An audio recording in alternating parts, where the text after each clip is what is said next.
change my mind. Right.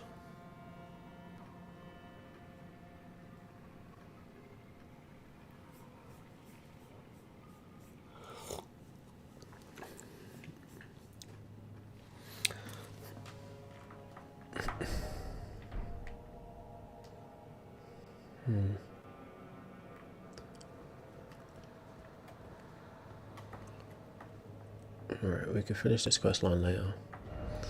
What we want to do is go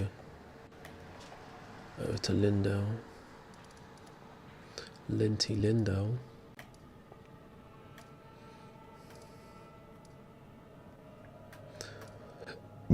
Underground roadside. Maybe.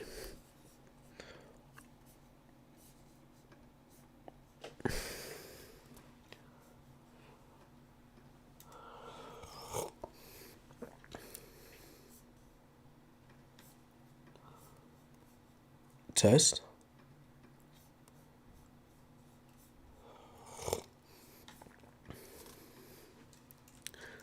Put that damn cup down.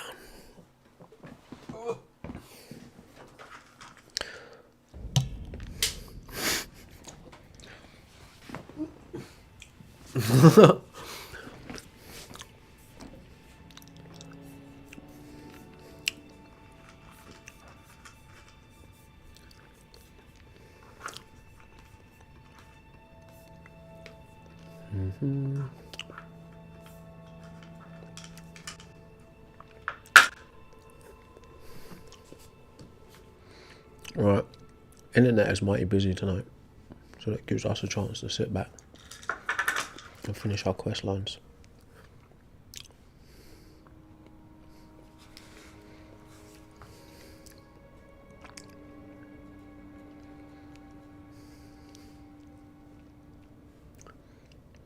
But on your chance that people get bored and swipe away from other videos, they might see this video. Wait, that guy shouldn't be there. Audio test. Audio test. Cool. Let's go.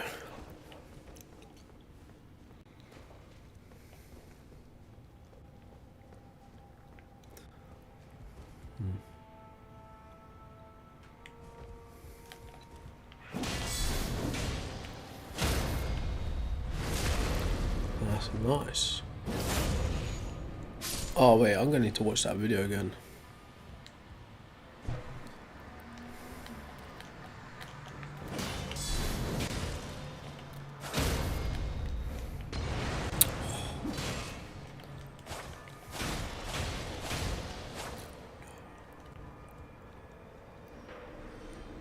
Right, that room there.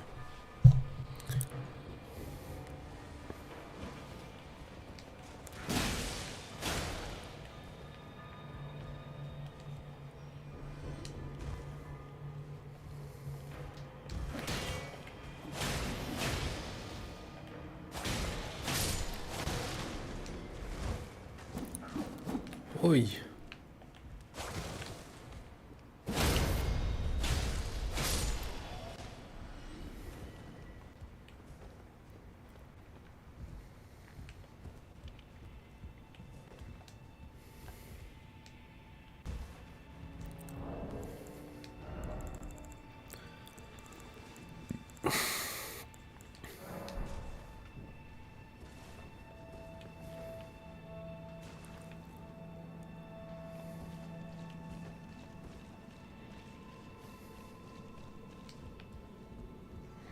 Don't wanna fall in no holes now.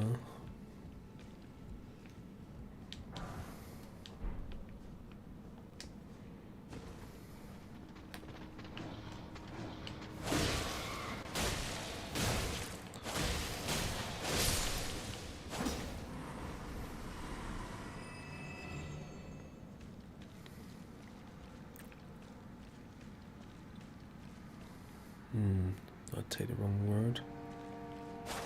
Might have took the wrong path, you know.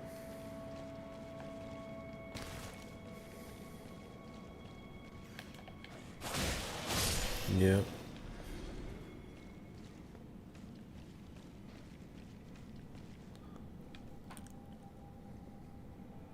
Bloody hell. Now I'm lost. No, right, yeah, I come this way.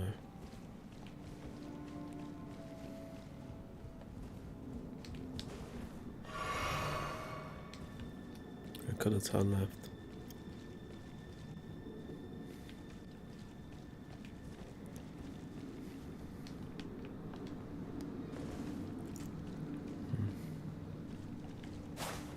No.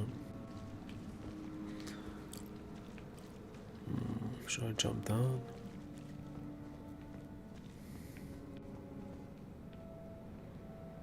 Fuck it.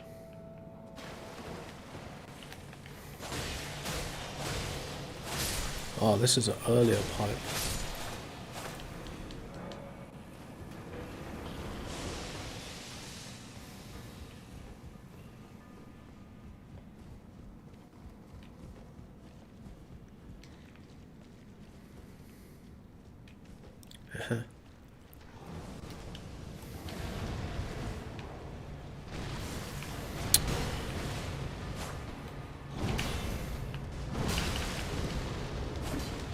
Bloody hell. Oh, bro. Wait, that's not that many points.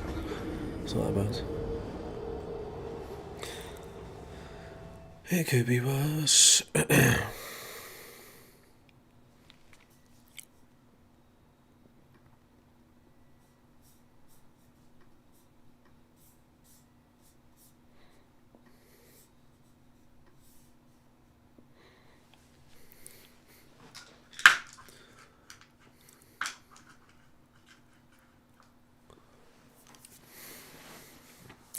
Night combat. I've not done night before.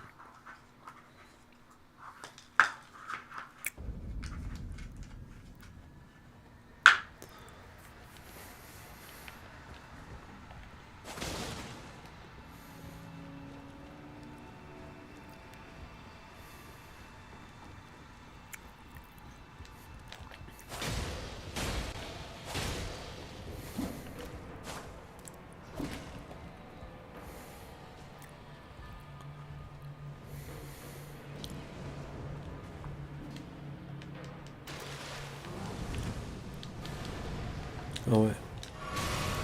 Get off. What are you doing?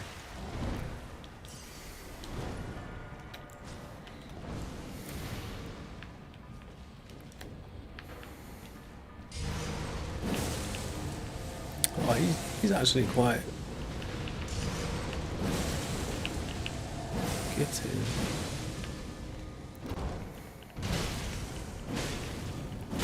Pain in the ass.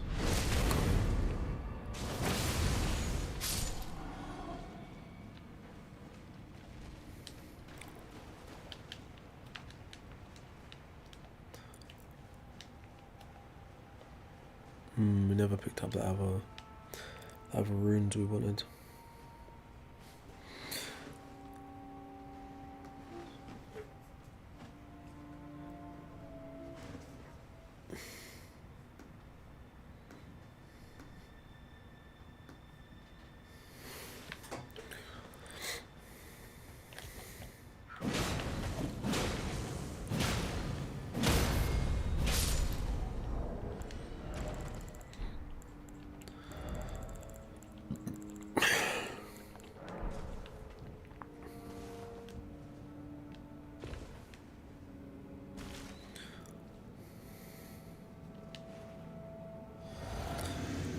That appears to be a dead end.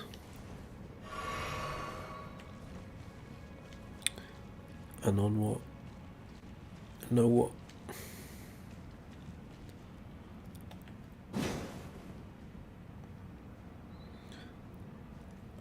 Yeah. I think humans invented all gods, all known gods. Humans are human inventions.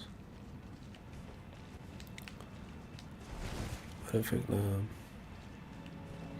they exist independently of us.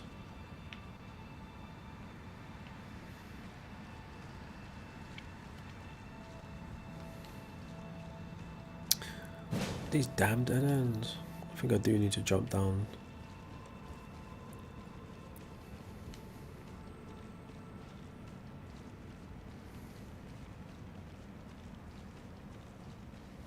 Yeah, I remember being here. This is no good.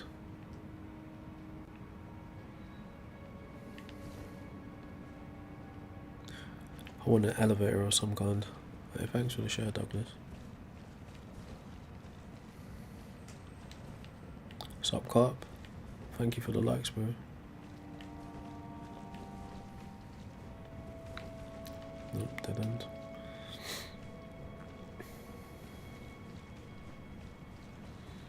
I'm gonna have to watch that video again. I think that's probably what the problem is. Let's check it out again. I know we gotta be in this tunnel, but where? I'm gonna jump down here by the stairs, turn around, and go into this tunnel. Need to climb. So climb this ladder, and then across this little bridge there will be a door, and this is the door that we needed to open up opposite down to the back wall over there. And at the back wall, you're gonna jump to the left, and then you're gonna like just keep to this wall over here, and you're gonna take this door on the right. And then when you're in here, you're gonna head to the right, and you're gonna jump off onto the platform, and then you're gonna go into this pipe here. So jump into this pipe hole, turn around, go towards the northeast, and you're gonna take a sharp left at the stern here. So immediately left and down the right, and you're gonna jump off onto the platform, and then you're gonna go into this pipe here. So jump into this pipe hole, turn around, go towards the northeast, and you're gonna take a sharp left at the stern here. So immediately left and down this tunnel over here, and then you're just gonna kind of follow along this. What sword is he using, go bro? Down into this hole. Now do beware, there is the enemy chasing me. As soon as you jump down into the hole, just... That makes more sense. No wonder. Yeah, I think some types of religions were made for that. I don't think they were all made with that in mind. Or better yet, some religions probably came about with good intentions, but later on they got used as tools for control. I think that's a fair way to look at it. Alright, all I need to do is get back to that main starting point. No, dead end.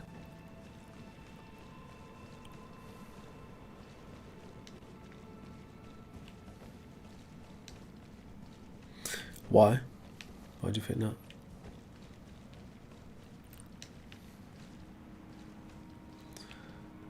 Okay, close to the entrance. Still lost my bearings. Alright, cool, yeah. Left, hole. Left.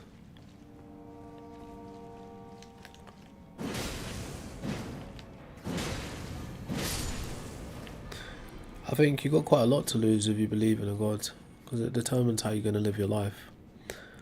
Oh, don't get me wrong, I'm not mad if there is a God that exists, but I don't see the reason living my life to appease something that some humans made up.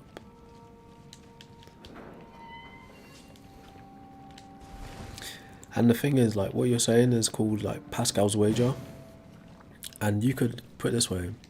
You could believe in one God, right, and if it turns out that gods do exist, you could end up in another god's hell, right, simply because you didn't believe in that God. So it's not really a good take. Yeah, like, kind of like what Carp's saying there. What's up, Ek? Pretty much. It's kind of what I come to. Put it this way though, Ek, right? There's a possibility that something could exist, but it doesn't seem to be the thing that these guys are talking about. At least the one that they're talking about isn't showing up in that way.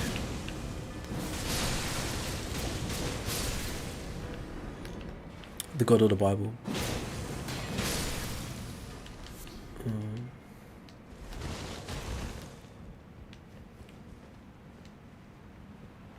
Finally, progress. Thank God for walkthroughs, right?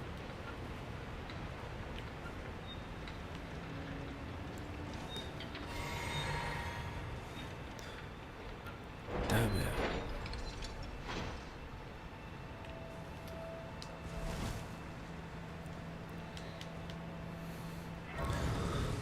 Yeah, I'm aware of that. Does make it true though. All the Abrahamic faiths. Well, it goes Judaism, early Israelites, then Christianity 1500 years after, then Islam 650 years after. So they're all borrowing from each other. Judaism borrows from Canaanites, Babylonians, Akkadians, Sumerians, Mesopotamians, even some Egyptian ideas. So they're all just borrowing off each other, really.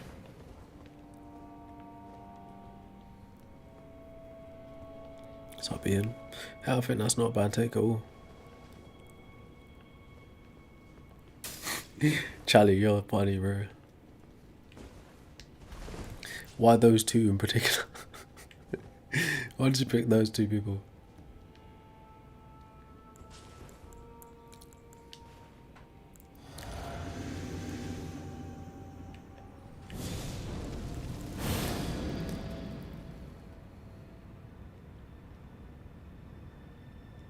I don't know why people might think I'm a Muslim. Do you see what I'm saying? What's up, JJ? You see what I'm saying? Look who it is. Mog the Omen. What are you doing alive? Didn't we kill you already?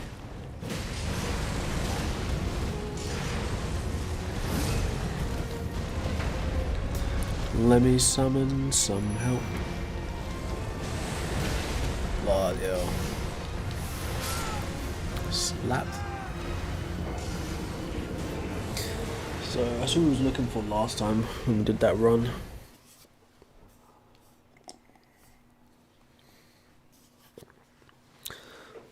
Yeah, in many ways, King Kirsten. In many ways. It's actually looking. Algorithm is dogging us out. Which ain't no surprise, really.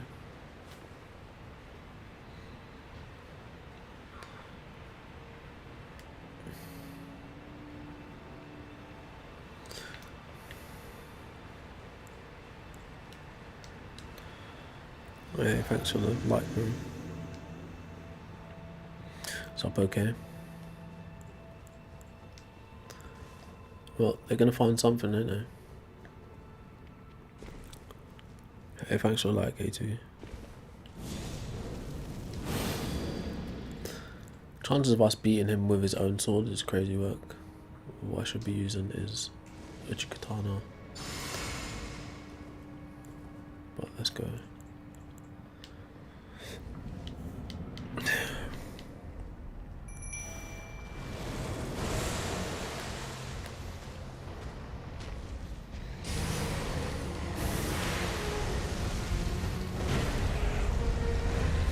Oh yeah, he summons in help in this one. Why the hell do they keep picking him to guard everybody? I don't get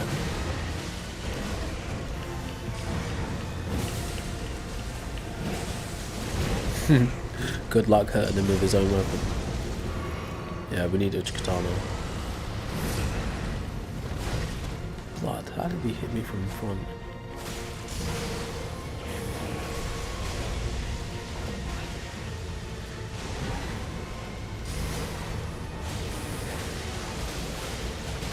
I'm dead.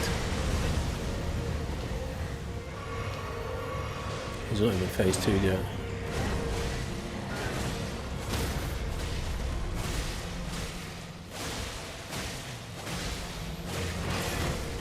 Oh!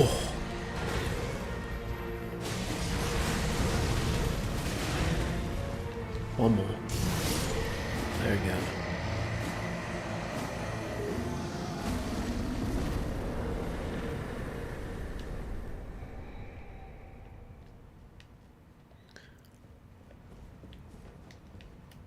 This game is crazy work.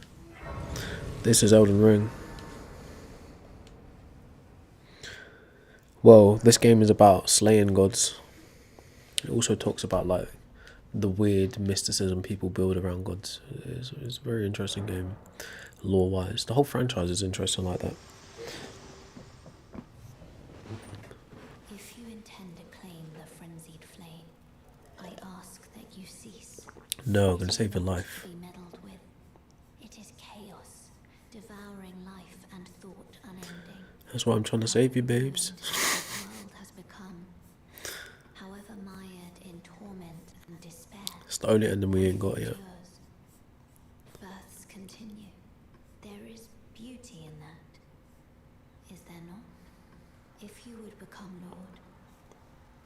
not deny this notion. Please, leave the frenzied flame alone. A guy called Miyazaki created these games. So he came from germs. Yeah, I guess in a way. But to be fair, do we even know a lot about what consciousness is in the first place? Or is it just a lot of ideas? For but a moment, share them with me. Your thoughts. No, it's not the same thing, Alexander. It's not even close.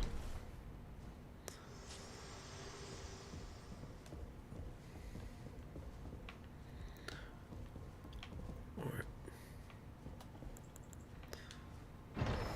Thanks for follow, bro.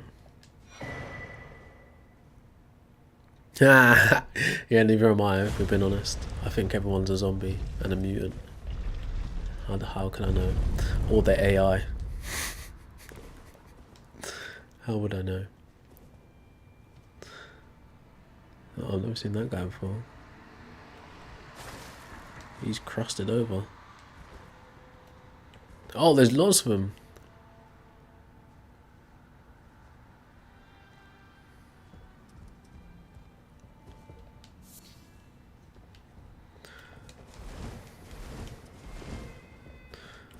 They look pissed. Lots of agony. Easy, buddy.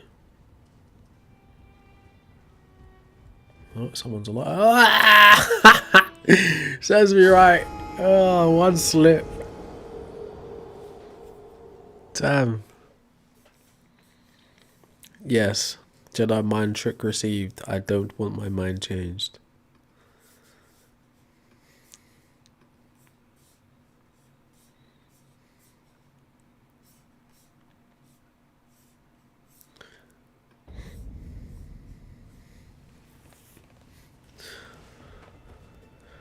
Oh, that's sad. Let's try this again.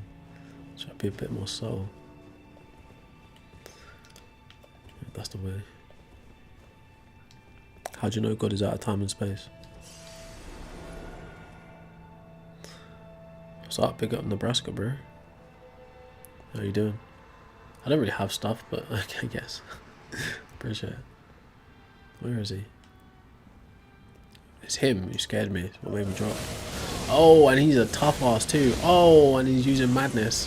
This is how everybody died. Ah, he's tough as shit. Nah, he's still going. No wonder he's the only one alive.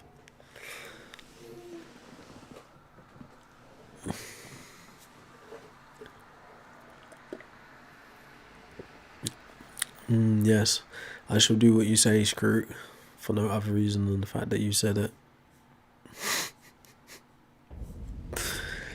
Look, I'm saying humans invented God. All known gods are psychological constructs and do not exist independently of the mind.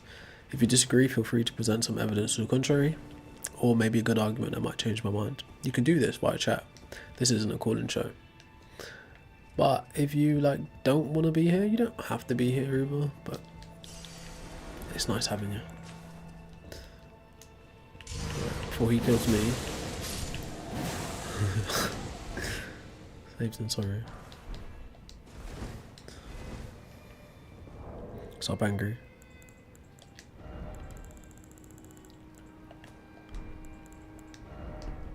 It's Friday.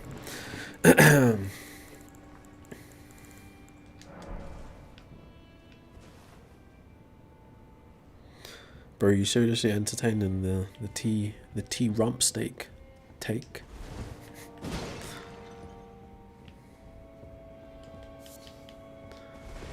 Alright, looks like we'll probably have to jump down again.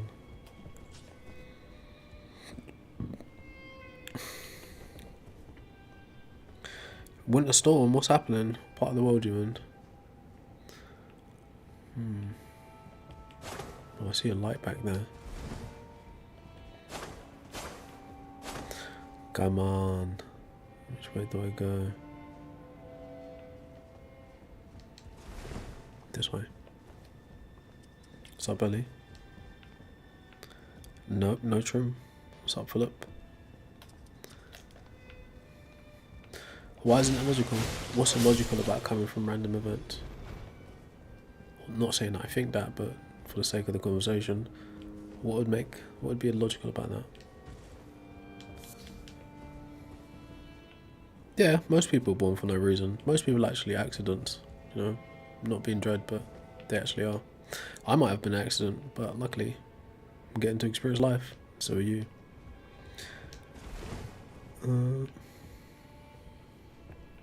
Who gave me the power? I don't think that's something someone had to bestow upon me. Oh, what's back there then? That's weird. Why would they put an item there like that? It's just daring you to try and get it. That's rude. That is so rude. Ah! No? Nah, they're just trolling. How the hell would you get that? Nah, but you can talk to me if you want.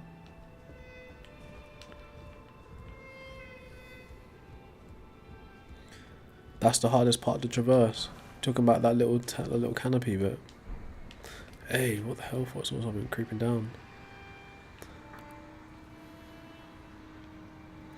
Yeah, it's gonna be difficult with my bloody parkour skills. Frenzied flame. Easy. Run away.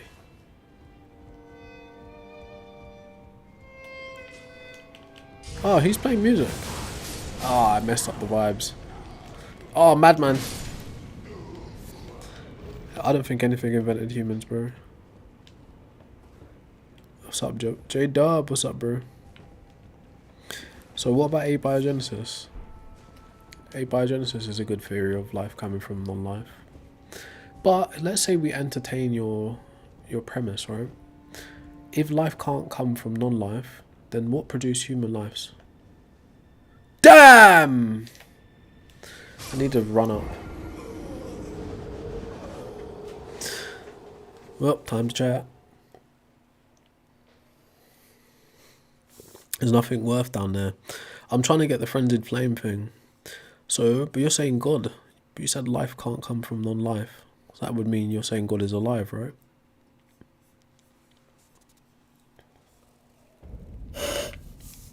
It's really simple. I love that one. Do you think if it was really simple, we'd be in the place we are as humanity today, in the 21st century, having this conversation?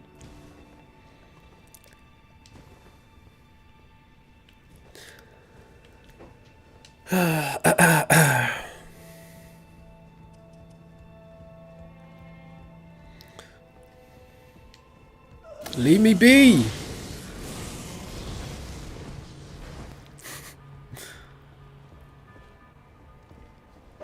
Oh, come on, dude. I'm just trying to get past.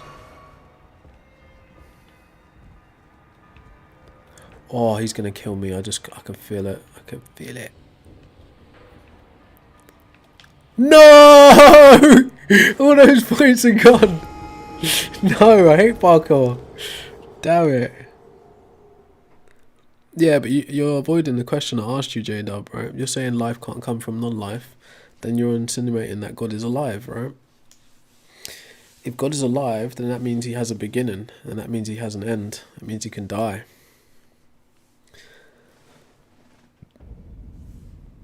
Oh, God is life now. How can you be so certain about that?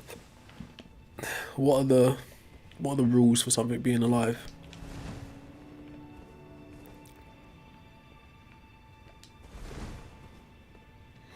Nope. Being alive, right, implies being born, right? To live, you have to begin. I'll tell you the exact definition of life in a minute. Damn you, it doesn't even matter if I die now. One more. Shithead.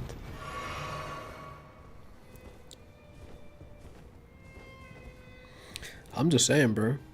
But put it this way, if you're gonna say God created life, right? But you're gonna say God isn't alive, then you'd still think that life comes from non-life.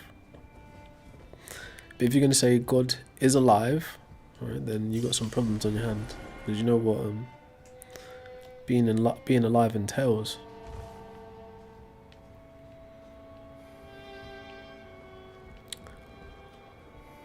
No. Yes. hate parkour. Why? Why the hell did that happen?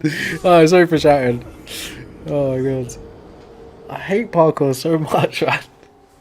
Oh my god. Like, he bounced off some edge that I couldn't even see. I mean, how much life do you have to live to see the glory of God? Yeah, but you're saying life can't come from non-life, right? But then you're saying life comes from God. And I asked you, is God alive? You said, yeah. If you're alive, that means you can die. That means you're going to die. It means your life began. So the definition of life, the condition that distinguishes animals and plants from inorganic matter, including the capacity for growth, reproduction, functional activity, and continual change, preceding death, the existence of an individual human being or animal. So if you say God is alive, right, and God is alive, then that means God is going to die, or is potentially dead already. But if you're going to say no, God's not alive like that, then you're going to admit that life can come from non-life. So then why not abiogenesis? So, you see the problem here? Ah, fair play to you. Go to the dentist. It's shit, but you got to do it. The sooner you get it out of the way, the better.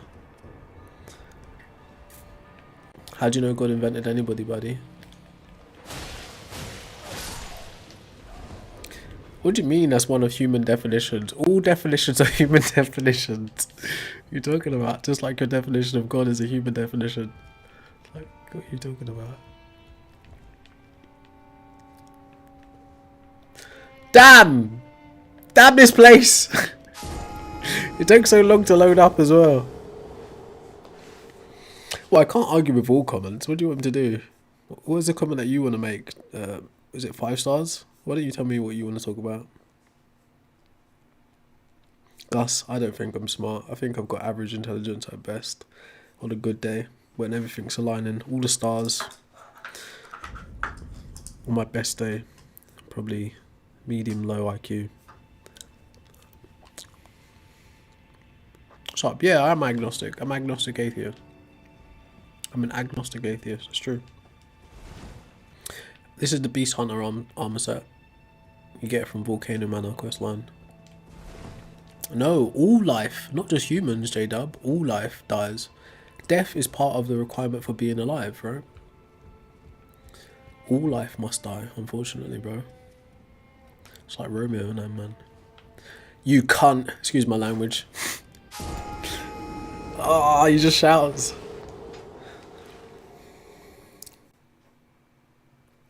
Wait, when did I say the Bible is false? Sorry, why are you coping? Please, let me get a straw man to argue with. Like, I never at any point said the Bible was false, bro. What the hell? Like, you've all been here, right? Did I say that any time? I know, Slayer. There's my chocolate gone. I know, I can't do this free running stuff. Not even in a Mario type game can I do this. Like Prince of Persia, I hate those kinds of things. I just want to run and fight things and run and fight things.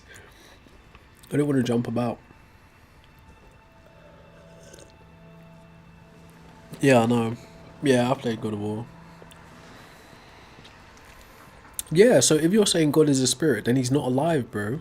This is the problem you're running into. You're just trying to worm your way out of a trap you greatly laid for yourself. And I understand, because it's a lot of mind effery to even be considering a conversation in the first place. But now that you said God is a spirit, you have to admit that life can come from non-life, right?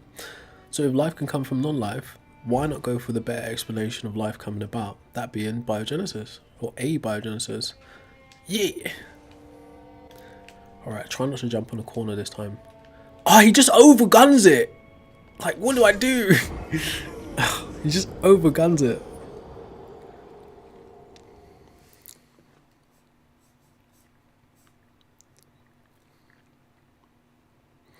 Why specifically 33 reasons? Why not 133 reasons?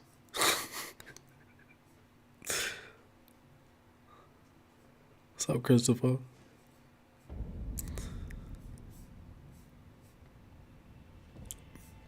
Why would I prove evolution is false, bro? I'm not tracking. Anyways, I think humans invented God. I think all known gods are human inventions. I can give you a pretty solid how and a why they did it. If you're interested in knowing, I can tell you that. I can tell you the conceptual frameworks of gods, meaning the ways these gods operate throughout human history. And I can give you some specific names of gods from different countries and different cultures across history. And maybe if we get bored during the stream, oh, he can shoot down there. Oh, this is just making it more difficult. This ain't even fair. If we get bored, then I'll just start pulling up some pictures of ancient artifacts like we did last night. Yeah. Nothing to even get. Why? Why, bro? Why? Why does he overjump? It's the slightest tap. I didn't even run. No, so higher dimensions are possible mathematically, but we can't actually demonstrate they exist, right, in like the real world. Like, how would a 3D being have access to a 4D, 5D, 6D, etc. on and on and on? Right, these are things that people hypothesize, if at best. But mathematically, yes, you can have higher dimensions, but actually accessing them is it's a bit ear. Hey, thanks for the like. I know this is boring watching me do this. I'm gonna go fight a boss in a minute, but I really want to do this quest line. I have really bad patience.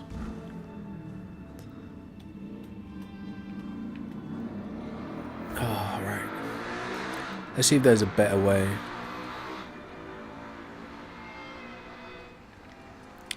Don't suppose we've got a horse. No horse. I've got an idea.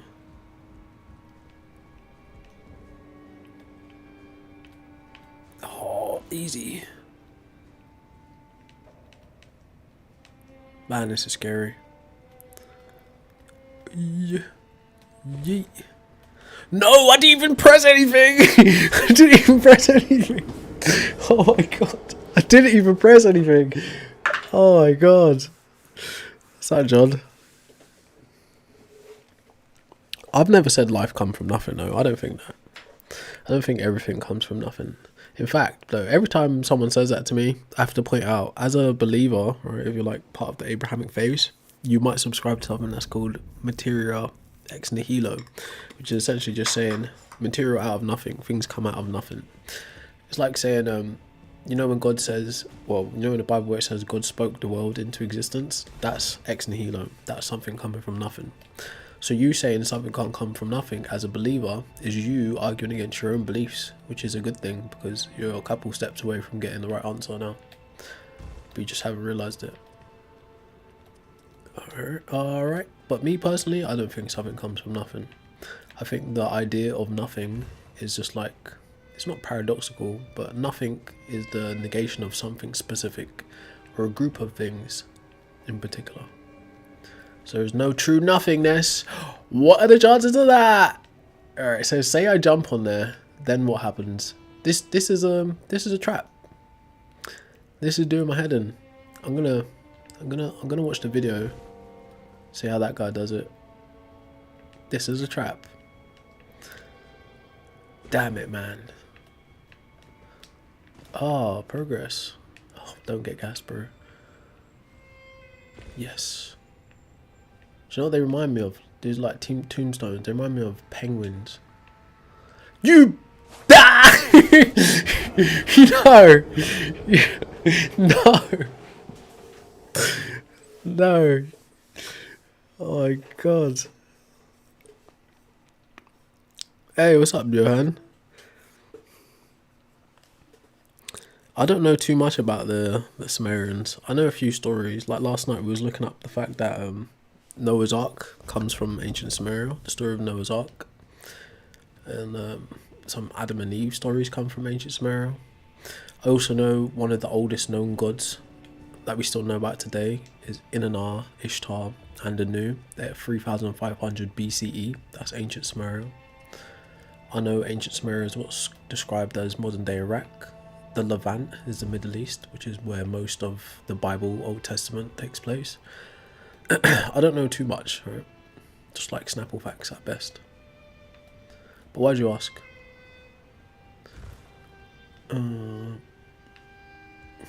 See how close we can get this time. I'm so ready to throw this controller. So aggravating. Ugh. It's so like finicky. Look, look. He's so clunky. Do you reckon if I took off armor it would be better? Look, I'm not even on the platform. Oh, actually that's a good idea.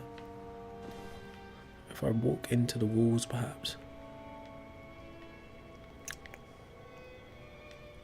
What did I do last time? Did I jump on that? Did I jump on that? Oh, so close. Cool.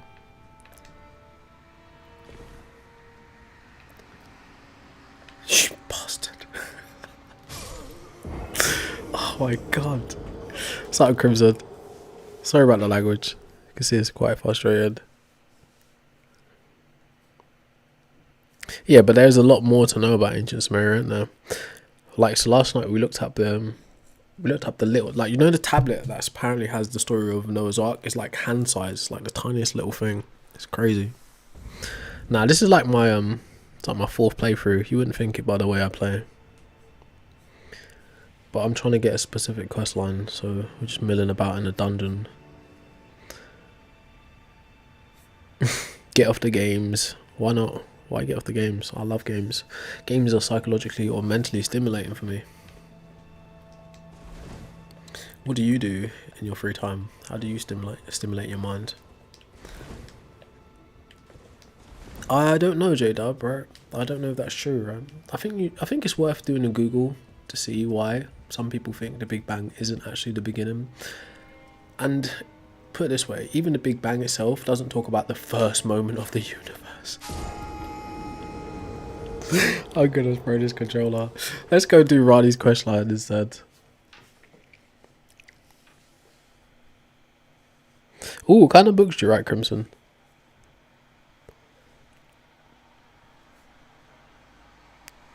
Black pudding?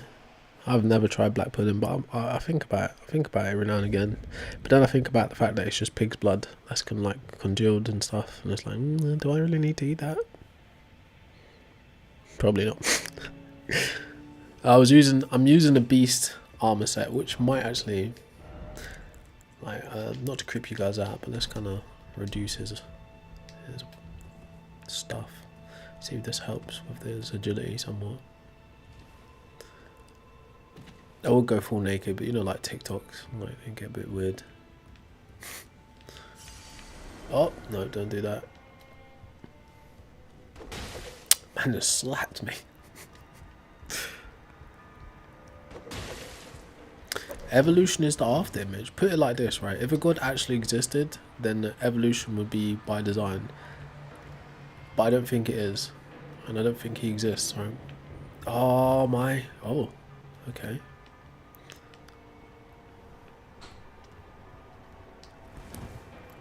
And as a secondary idea, right?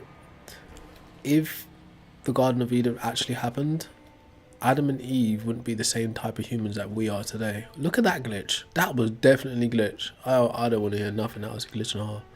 He's too light now. Alright, let's go find Rani's quest line. What's up, Brad?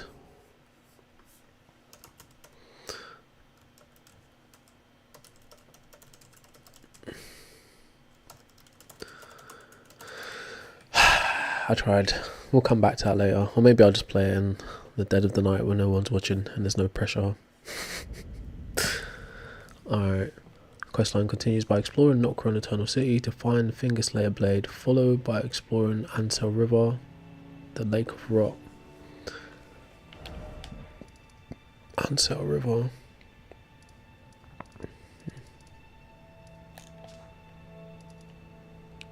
That's Ansel River.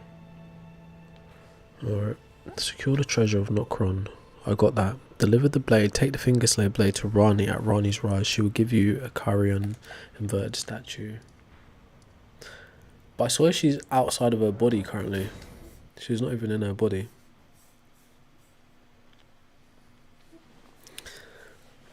I thought you was going to block me. What about the Bible don't I understand?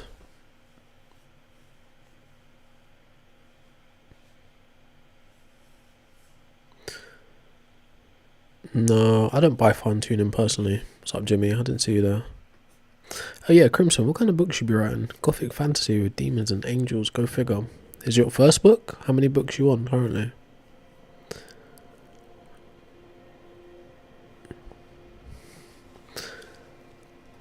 So Jimmy, would you consider yourself a pantheist then? If you think like God is energy, or do you think of yourself like a classical monotheist? Let's put our clothes back on, shall we? Should we be dog head for a bit? Where is it? There we go.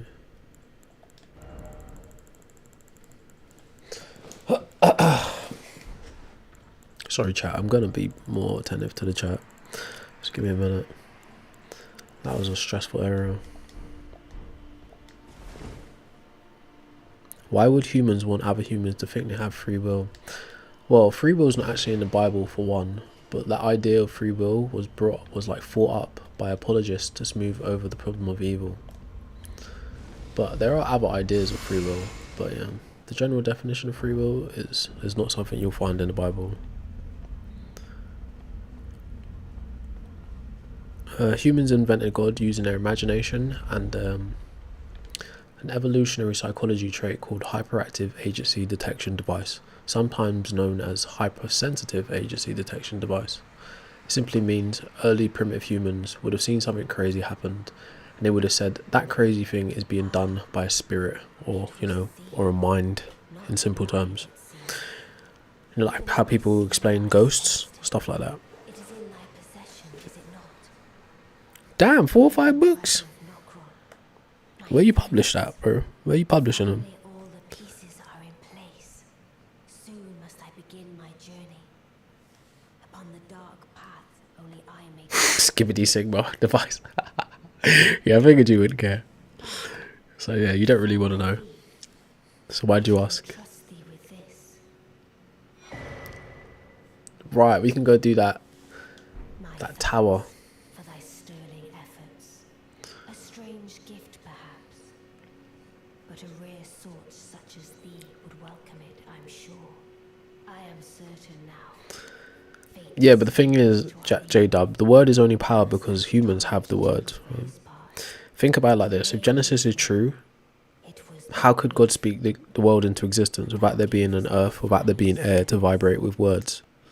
Okay, it's clearly a metaphor. Well, people used to take it literally till it was completely disproven, but now it's considered a metaphor. you may go. I too am to depart. Yes, you're good enough. You know you can get books onto Amazon, right? You have to be like high level. You'd have to go like through official publishing routes to get books out there, You can go Amazon, man. Get paperbacks put out. You can even get hardbacks put out through Amazon. You could get it put on Kindle. You know that, right? Don't just sit on your books, man.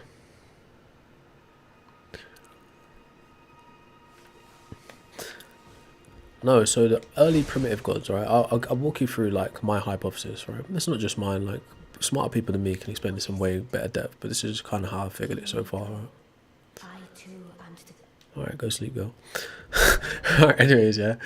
So early humans would have seen something like lightning, and they would have said, I have a mind, but I don't understand that lightning. Therefore, there must be a mind higher than mine who understands that lightning. Right? They would have looked around in their immediate environment for events to match, well, for patterns to match to that event. Things like the sky blackening, things like cold, things like high wind, right? And all of those things would have helped them to build a story around the event that is lightning, and they would have passed that information on through cultural history.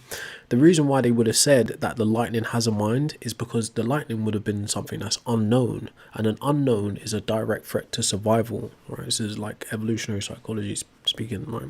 Even though like that's not my realm, it's just something I know about. Okay, but that unknown is considered a threat to survival. So in order to buttress chances of survival, buttress just means support. They fill the unknown with information to reduce fear. Okay, but anyway, culturally, I don't think the first person would have been like, "Hey, that's God." No, they would have been like, pass this story on, whether it's through singing, through like rhyme, for whatever, right? Through culture, generation to generation. So people know when the sky blackens, when it gets cold, when it rains a lot, then lightning is coming, or when thunder sounds and lightning is coming. But because they had like a primitive ideology or a primitive idea of that being an agent, they would have gone about looking for ways to appease the agent so lightning didn't strike. Okay, same thing can be said for things like earthquakes and tsunamis, just like elemental things. But through that process of coming up with story and it becoming cultural lore, LORE, they would have started to deify lightning. That's where you get elemental gods. And saying that, storm gods are probably the only consistent type of gods across history and culture, right? So Western Europe, they've got storm gods. Eastern Europe, they got storm gods. Perun, Greek, Zeus, right? Scandinavian, Thor. West African, Shango. Sumerian, I can't remember the name of them, but storm gods are frequently found in ancient cultures, right? Because they represent the elemental thing, right? So I'm not saying like a primitive person said, "Oh my gosh, let's come up with a god," right? No, it's like hundreds, if not thousands, of years of processes of thinking. Another way to explain it is like hunters and gatherers would have been out for foraging or whatever, and one of them in the group may have eaten a poisonous berry. So the event of one of them eating a poisonous berry would have been dealt with in the same way. They would have come up with story and tradition and ritual around that event to warn their ancestors, or not ancestors, like their kids and the next generations and stuff. So they would sing a song or tell a story about the event of the berry. So next time you go into the woods, you don't eat the berry, right? Stuff like that. That would be first phase of God making. Second phase is for psychological comfort, to give certainty where there's uncertainty. Now we're talking about human minds that are becoming more abstract and capable of, conceptualizing. Like, we've got language at this point, so we start to get gods of war, gods of knowledge, gods of love. These are abstract things, not necessarily observable things. We get creator gods at this time, right? Lots of creator gods start to pop up across cultures. Gods of death start to pop up across cultures, okay? So this is humans conceptualizing abstract thoughts and then deifying abstract thoughts. Deifying just means turning something into a god, okay? Third phase of god creation is when we move from hunter-gathering to agriculture and polis. Polis means city, okay? So we're starting to move into civilization. Now we see human gods start to mirror. Now we start to see gods that humans produce start to mirror human hierarchy and nature. So we start getting anthropomorphized gods that are like fully humans, like you get like Zeus, the father of gods. Same thing with Odin. Same thing with Ra in Northern Africa. Same thing in like in ancient Sumeria. So we start to get directly humanoid type of gods, okay? And these humanoid type of gods can be they can have elemental features like being a god of thunder, but can also have celestial features like being a sun god. It can also have abstract features like being the god of love, war, knowledge. So someone like Apollo, for instance. Apollo is a planet. It represents fire and it represents war. So this is an abstract thing. Plus, it's a man in nature. It's humanoid, okay? But anyways, right, that's the third phase for societal cohesion. You start to get prototype of religions and cults and temples from the third phase of God making. So phase 1 was explaining people coming out of gods to explain things they don't understand. Phase 2 is for psychological comfort, to give certainty where there's uncertainty. And phase 3 was for societal cohesion. Okay. Now back to the chat. What's up, Fredable? Yes, you should, Crimson, bro. Don't sit on your books, man. Writing is a skill.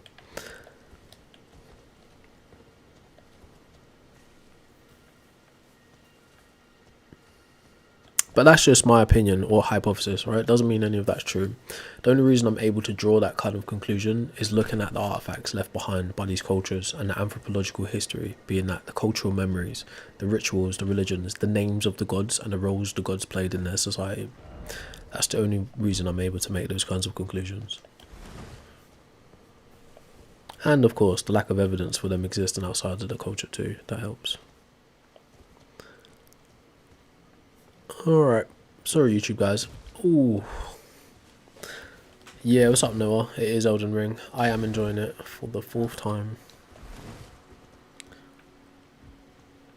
I don't think the world is perfect, Matteo. I ain't got no reason to think the world's perfect.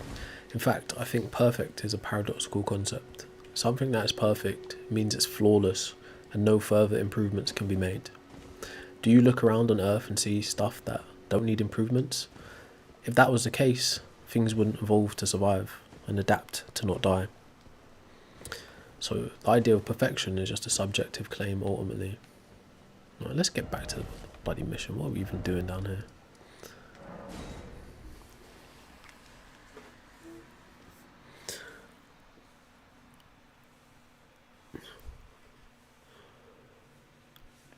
I would say W Life that religion is a part of human progress for sure. In the same way that coming up with politics or coming up with philosophy is a part of human progress. It's definitely a part. But whether the put it this way, religion today still has pragmatic uses, like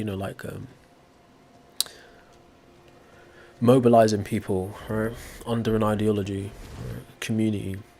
These kinds of things are pragmatic for politics, or like running on a basis of being a God-fearing man, family values. Like you get conservative uses of religion, then you get leftist uses of religion. So, for instance, conservatives will weaponize tradition, right, rigid tradition, and like reactionary kind of ideologies to go backwards, and leftists will weaponize morality. Okay. Ideas of being perceived as righteous. So there's always pragmatic uses for religion, but whether what the religion is built around is true or not makes absolutely no difference. No difference at all. It was never supposed to matter if it was true. What's up, Remy? Well, yeah, I've had the Moonveil for ages. I'm supposed to go back to Uji-Katana, but it's supposed to be slightly stronger. Only thing is, it's Shadows of War. It's Ashes of War is trash.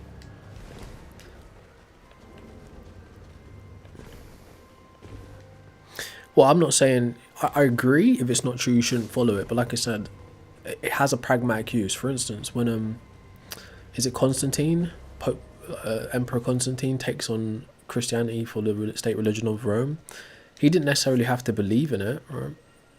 He had a use for it. Same with any other, right? Well, whether or not, obviously, I reckon Muhammad actually did believe in Allah and all that nonsense, right? But he made it a state religion almost immediately. It was formalized for, not quite Constantine, yeah, it might be someone else. I can't remember the exact emperor who did it, right? But yeah, anyways, Muhammad made his religion a political party almost instantaneously. It was formulated for exactly that. So whether the people actually believed it or like the magical stuff or not makes no difference. There's a pragmatic use for it as like as a vehicle.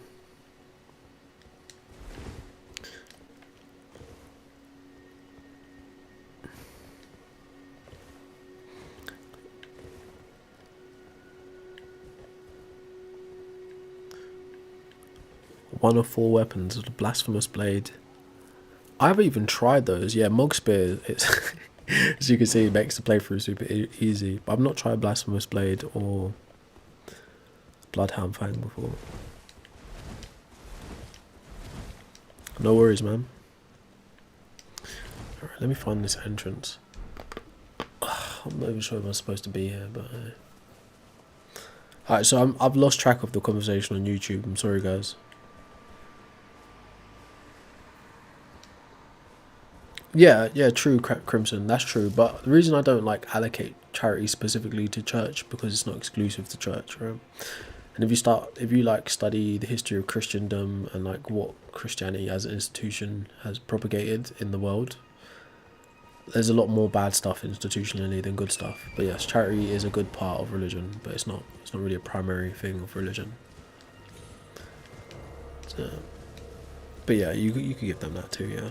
Definitely, there's good people who do charity within religion, for sure, no doubt.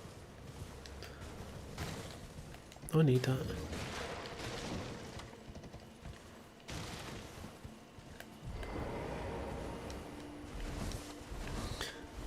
It depends, man. What do you mean by the world? No, the Bible isn't 100% on point. Right? Never has it been, never will it be. It's you bending reality to fit a narrative. It wasn't even like, I don't even think the Old Testament was even written with that in mind in the first place. It's when the New Testament comes along, it tries to match mythology with actual history. And this is where people get it all messed up, or it starts to go awry.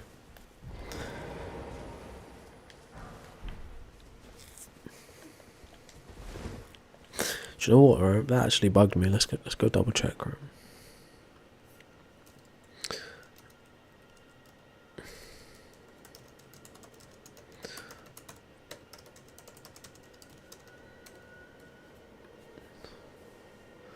It was Emperor Theodosius the First who made Christianity the official state religion of Rome. My bad, yeah. So it wasn't Constantine. Emperor Theodosius the First.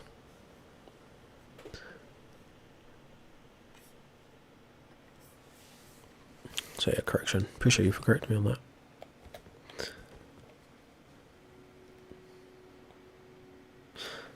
Anyway, how do we get in this building?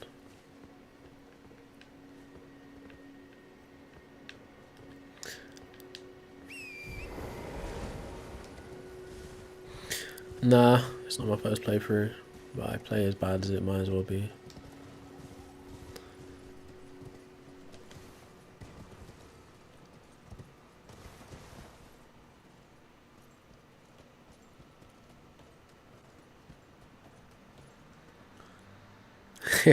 Fair play, Rami.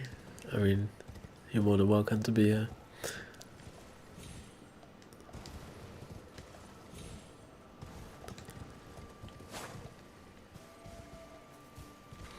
Yeah, I believe humans. Well, I don't believe. I'm convinced that humans invented God, and they invented all types of gods, pretty much. It's not really a belief. It's more like a conclusion. I'm open to the possibility of being wrong, though, of course, but it's a bit difficult,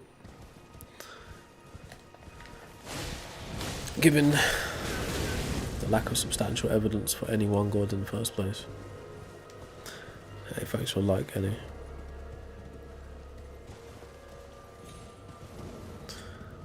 Yeah, whether that's true or not is up for debate, J-Dub, right? Me personally, I don't intend to ever get bogged down by the dogma of one religion, specifically when discussing the idea of God. The idea of God is separate to religion. No group or culture of people have exclusivity over the idea of God. Billions of people through the course of history have given their offerings to this idea in different forms, in different ways. So to get bogged down by one religion's ideology is a waste of time, you know. Why should I give your book special treatment over anyone else's book or anyone else's idea?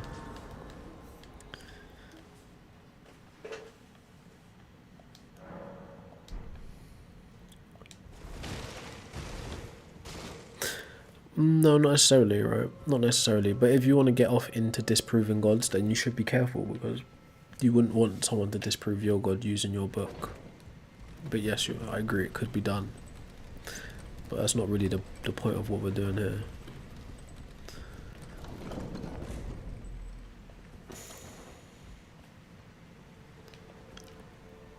Alright. There was one annoying person to fight, and then we're going to turn it upside down. What's up, Zach? There he is.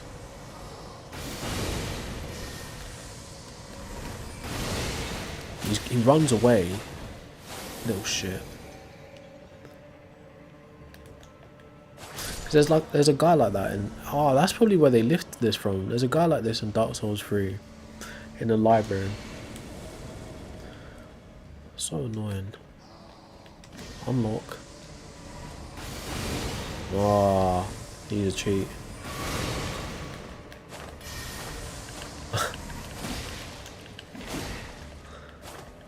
Ah, damn it, he's just gonna...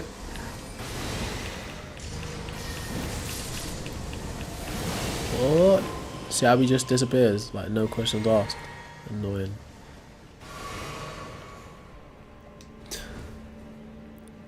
Well, put it this way, right? It's not that I think Jesus is invented, right? There's an argument that a Judaic apocalyptic preacher under John the Baptist actually existed, right? Whether he did or not, I still don't know for certain, because some historians say he didn't exist and Paul didn't exist. But it doesn't matter. That being said, the magical events that surround Jesus aren't unique to that story, okay?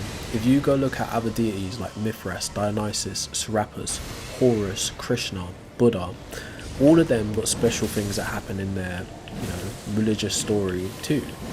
So that kind of points to the fact that actually maybe these things were added to the story of the individual Yeshua after the fact. And they didn't actually take place in that capacity. But no, I don't go around saying Jesus is made up. But I'm just simply saying the Jesus that the New Testament talks about, that's not provable in history, e.g. the miracles, the divine birth, the resurrection. There's not separate historical records for those things. Certain retaliation. No, I've not got that. Yeah, sorry Rami. I sometimes miss that chat because it's in the middle. It's a different YouTube channel. Yeah, I was talking about the one in Dark Souls 3. You know when you dip your head in candle wax? It's very similar, and this seems to be a library as well. It's like they just like revamped the idea. I hate this guy. Like, this is the area. See this area here? He just keeps running around and around. There's no way to get to him. He just glitches. Any ideas on how to get him? Maybe a ranged weapon.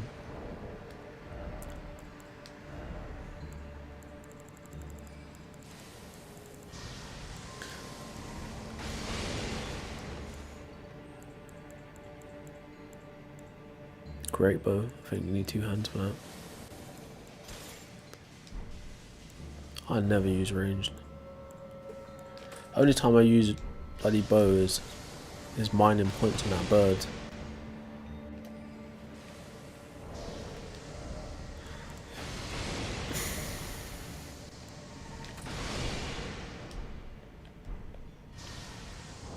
It's not those.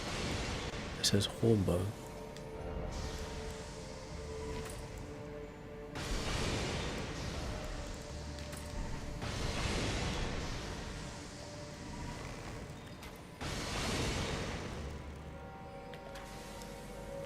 Oh, he's a cheat.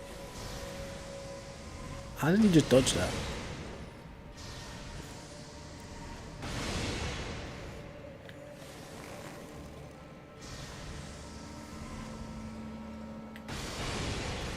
Got him.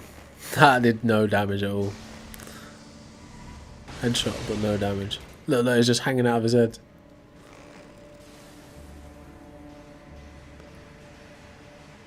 Come on.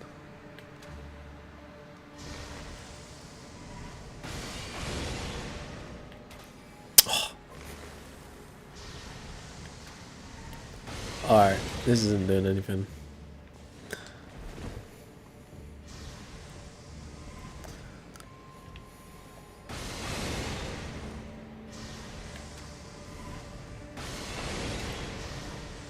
Bullshit.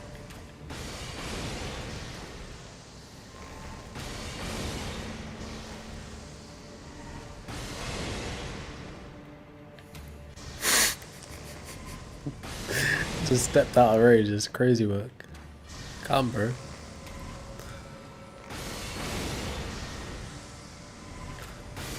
Oh, I suck. Oh my god, it's just slightly off every time.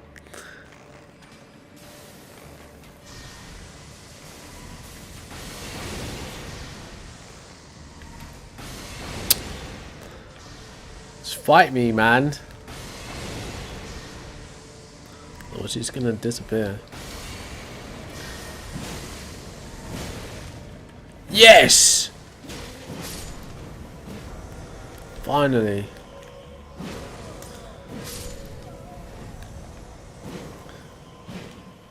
Well, how does one find God? Where does one find God? What's up, Solid Snake? What's up, Vincent?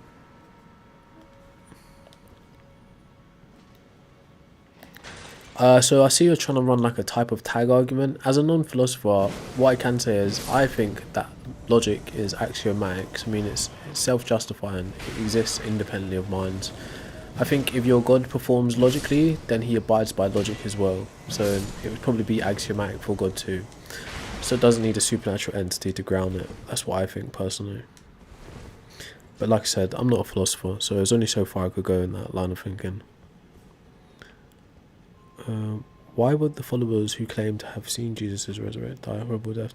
Well, dying for something you believe isn't that crazy, but like I said, I was listening to a historian the other day, and he's basically saying that they didn't actually die for their beliefs. They died for things like crimes against the empire. So I don't actually know. But like I said, I could give you a list of people who have died for their beliefs following messianic apocalyptic preachers, right, in our 20th century and 21st century actually. So I don't think simply dying for something you believe in justifies that your belief is true, if that makes sense.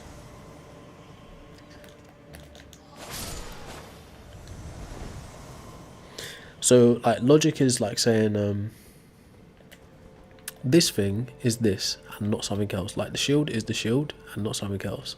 Logic is a requirement in order to make that discernment, that differentiation. Okay. There's like in standard logic, there's the law of identity, which is kind of what I just described, the law of excluded middle, and the law of non-contradiction. Although we use formal language to explain how logic functions, or at least how we think logic functions, there are also different types of logic too. There's like fuzzy logic and modal logic. There are different types of logic. But anyways, right?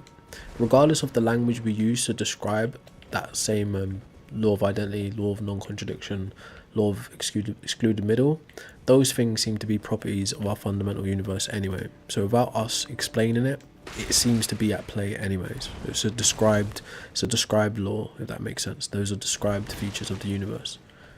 So that's what I mean by they would exist independent of humans.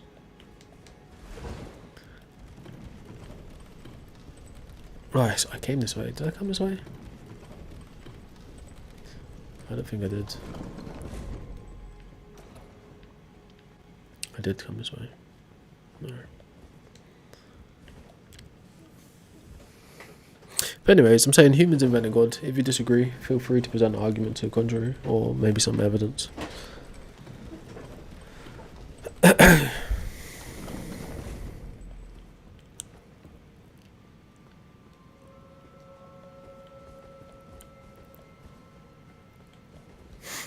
They didn't, got you. I appreciate it. That's probably the best argument I've had all day. Nuh-uh. Yeah, so I'm not quite sure how else I can explain that to you, to be honest.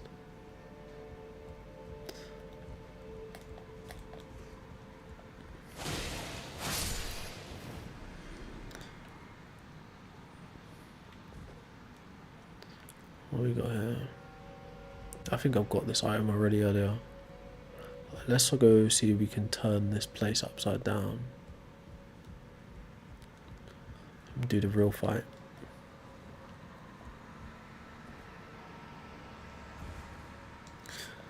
It depends, Sweet Pea, right?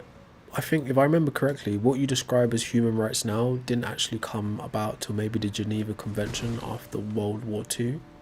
There were individual countries had their ideas of rights, but like human rights as a whole thing that all countries abide by internationally wasn't actually a thing until quite recent history.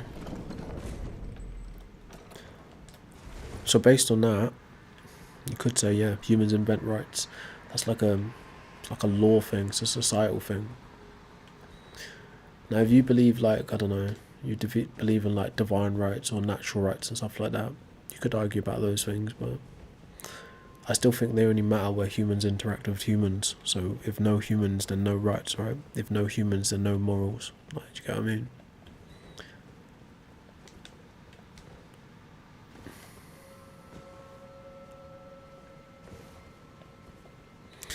Yeah, the egg did come before the chicken. It came out of another bird that wasn't a chicken. Problem solved. It's not that deep. Yeah, so Vincent, I don't think you get it, bro. Logic is something that's immaterial. It's not a physical thing. Crimson, I don't think that's true, right? But I'm not gonna argue about that with you. If you think that, it's up to you to think that. But like I said, the argument as it stands, just dying for something because you believe it's true doesn't automatically make it true. Quite simply. Think about the religious martyrs that we've seen in our lifetime, depending on how old you are. We've seen some very famous cases of it, right? Then think about like Branch Davidians, Waco, all that kind of stuff. Right? There's lots of people who are unalive behind beliefs that were demonstrably false. You know, I could give you that list. Vincent, oh my.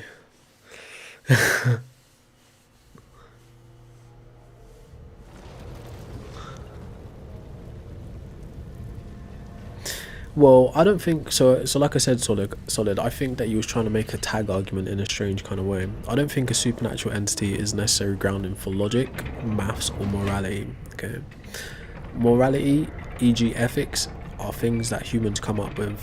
There are various different types of ethics. You can have objective ethics, or like realist, moral realism. You can have subjective ethics, or anti-realism. Right?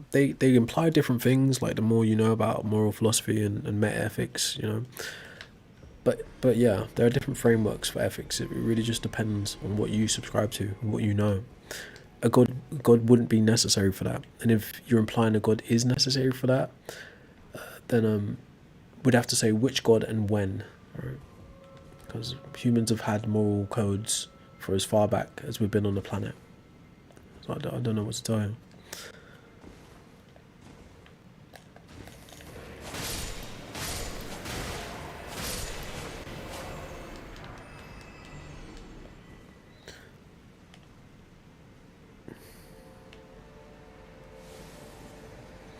Vincent, I think you should just do a Google before you try to argue that point. Just do a quick Google.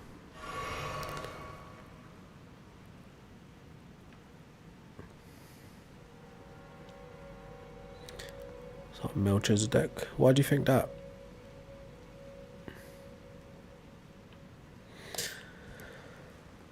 Anyway, all known gods are psychological constructs and do not exist independently of the mind. If you've got evidence against that or a convincing argument, I'd like to hear it.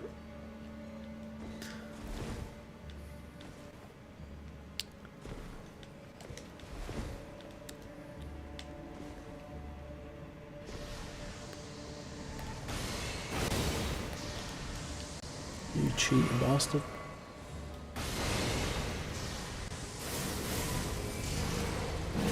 Just gonna go and disappear again, ain't you?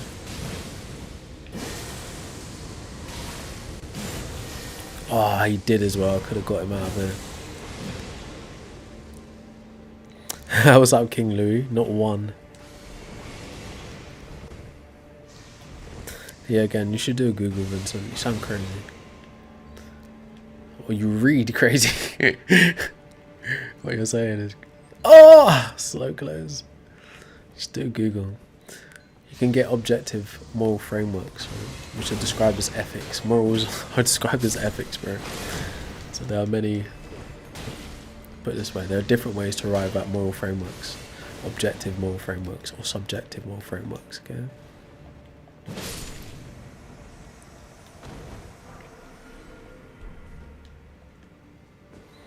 Well, like I said, Crimson, right? If there's evidence of the resurrection outside of the Bible, then present it. Because I don't think there is, bro.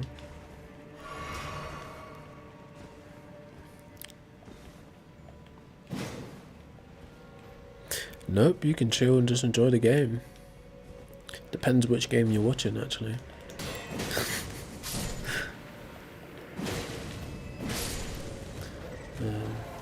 So yeah, we've got to do that part. Should be more parkour. They just love putting parkour in games that aren't designed for it.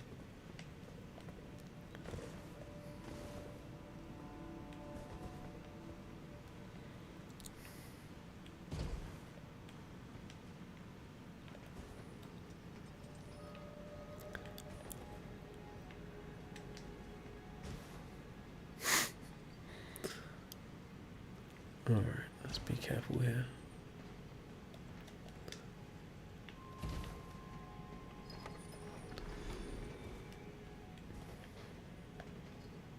There we go. That's a ladder? Oh, it's upside down.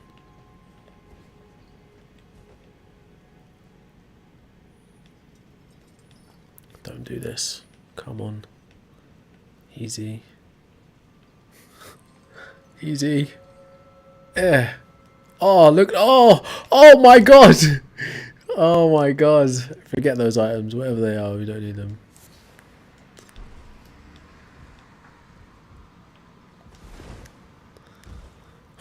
That was pressure.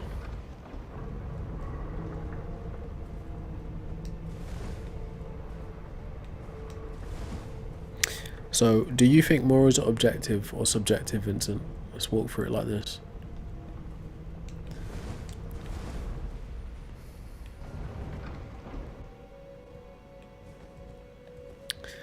Let's talk about you. Do you think morals are objective or subjective?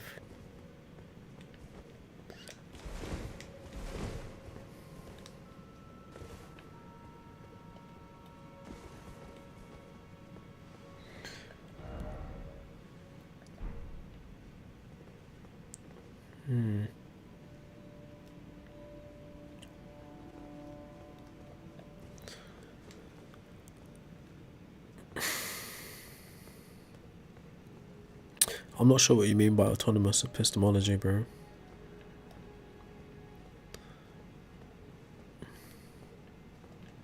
And I'm not sure what theonomous means either, to be honest. I did tell you though, I'm not a philosopher, so you have to talk to me in layman's terms.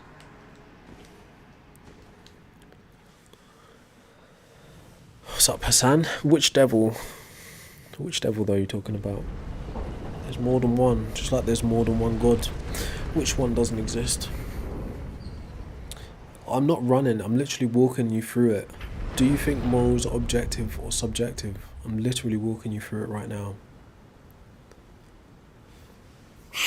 I told you already there are different systems, you just don't grasp it, right? So I'm trying to help you understand it. So what about Satan? What about Lucifer? And any other name that the dude takes. Like which god, which devil, which god's enemy are you talking about? There are different ones, isn't it?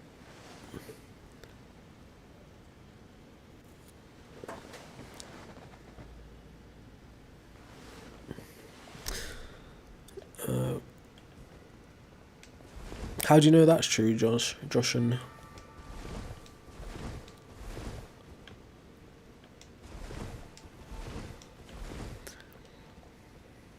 Alright.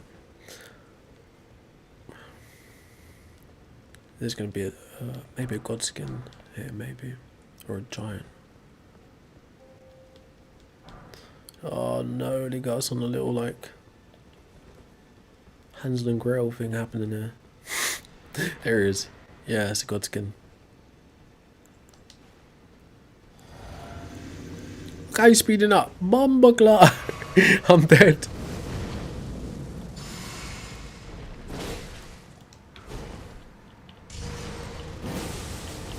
He kind of looks like Bartholomew from One Piece. I'm dead. If you look closely, he's got like the little teddy bear ears.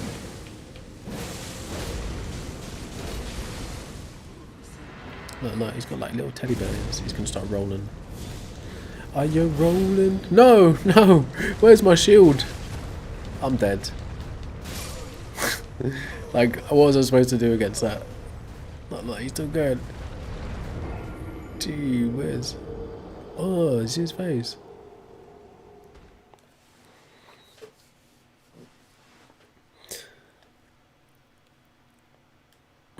I'm trying to, but you're not listening. Alright, that's going to be the last try, alright, so just forget about it.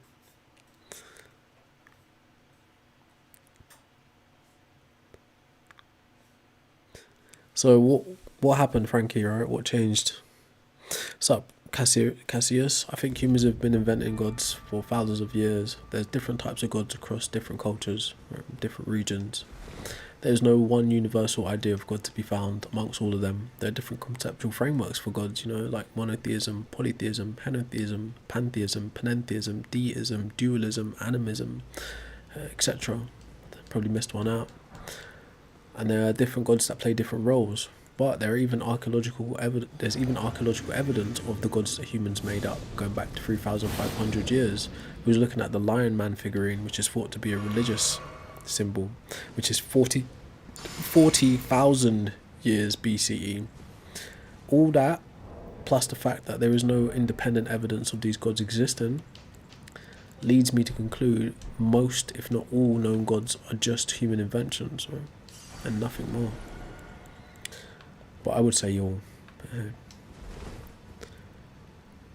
So what's the truth, Frankie? What is the truth?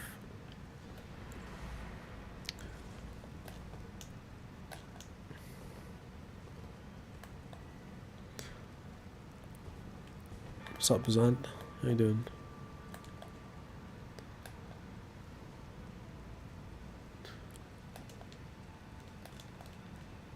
My button stuck. So hope he doesn't see me. I'm joking. Yeah, he saw me. He can hit me through the wall. I can't hit him through the wall. Gotta love those mechanics. Why did they give this guy a rapier, bro? Look at the size of him.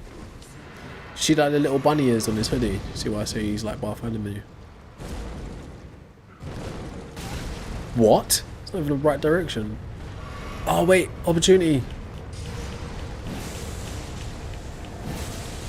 How long is that roll gonna last? No, that magic. I'm dead. I'm out of magic. And now I'm out of life. You can run past this guy if you're watching and you're thinking, why am I fighting him? You don't actually have to fight him.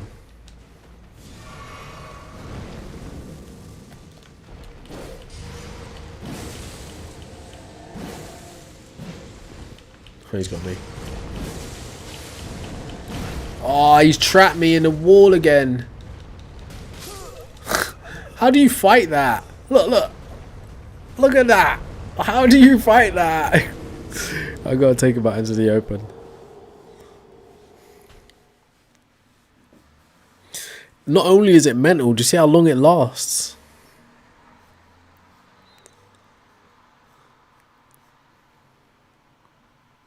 Let's give it another shot. Don't let bro do that to you. Do you know how many times we fought these godskins, bro? It's getting annoying. Like, why do they just keep bringing them back? What one's for me?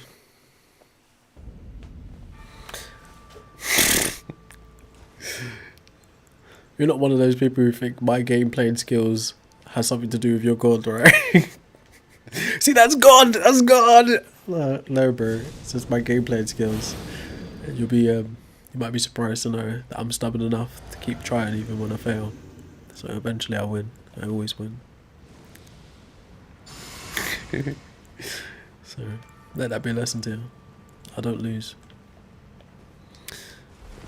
Uh-huh. Let's get this guy this time.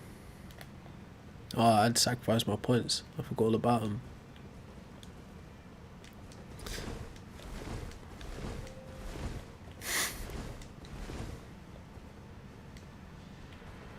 There ain't no points there to get. When did I get 8,000 points? Alright, let's line it up.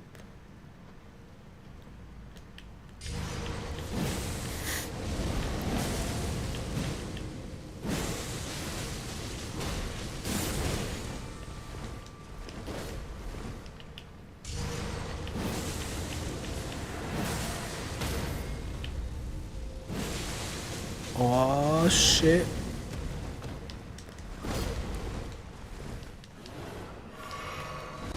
Oh, look at the speed on that.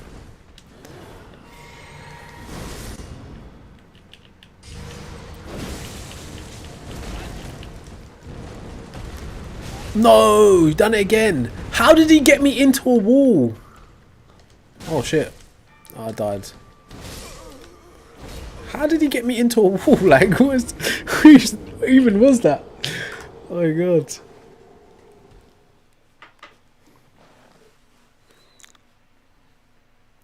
What's up, JTEX? What's up? What's up, Untamed King?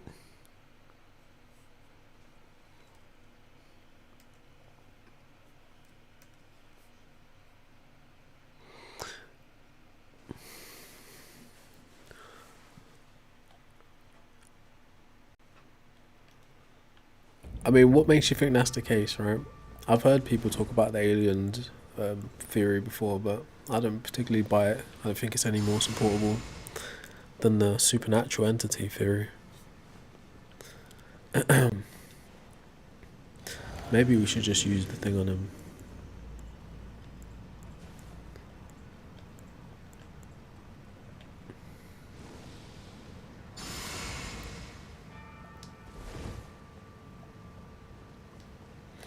Nah, this is my 4th play of the game. I've been here, I've done it before. Like, it's just a matter of being stubborn.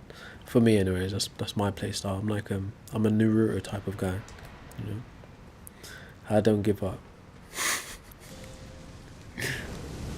Might take some tries, might take some strat, but we're still gonna do it.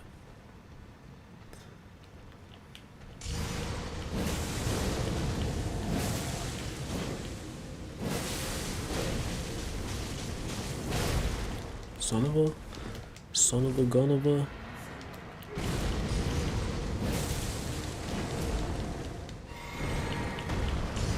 That's where I wanted. Look at him cheating with that damn roll. He don't seem to take damage while he's doing it as well. Got ya. Stratted. Noble. Noble.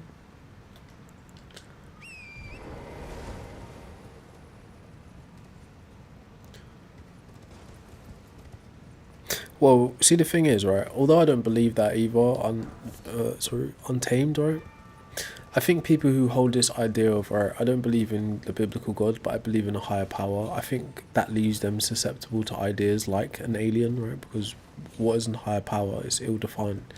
You could just be describing something higher up on the Kardashev scale than humans, right, so you might end up susceptible to those kinds of ideas. Me, personally, I'm currently just happy to say well, not happy, but you know, I'm comfortable in saying I don't know how the universe comes about at large. I think science has got good answers for how the Earth comes about and life on Earth, but beyond that, you know.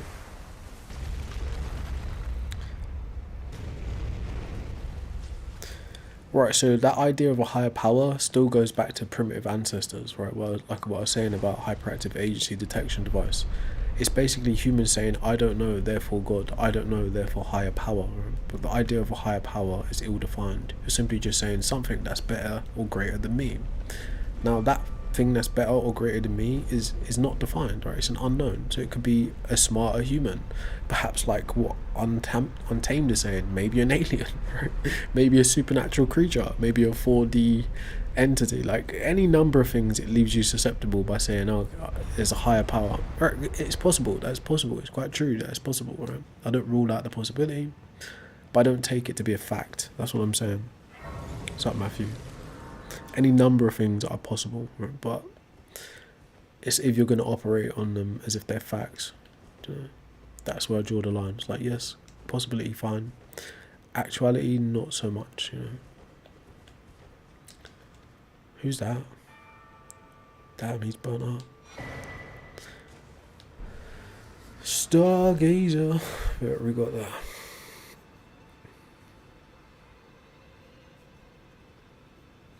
I absolutely do know what I'm talking about. But what do you have to say about the matter?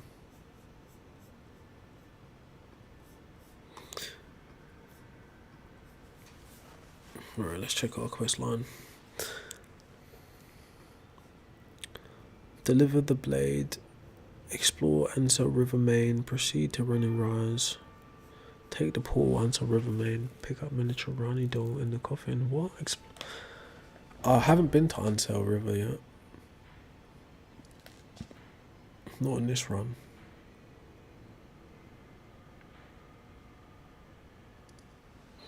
How to get into Ansel River?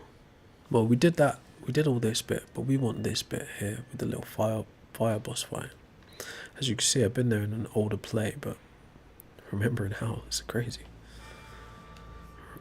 Deliver the blade, explore Ansel River Main, proceed to Runner's Rise. Take the portal to Ansel River. Should I get those points? No, it's only 8,000. Probably die anyways. Rhaenys rise. Seleucus rise. Rhaenys rise.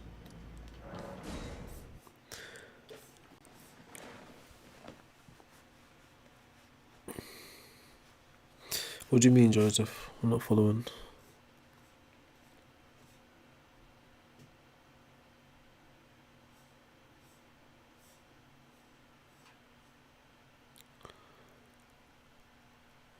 Huh? What do you mean, Chew? What are you saying?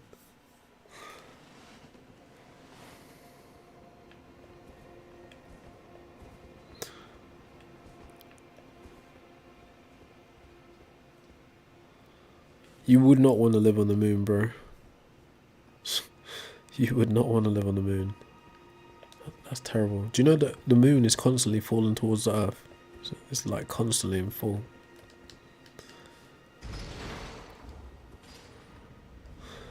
Nah, I've never played Solo Leveling, but I've watched it. Never played it.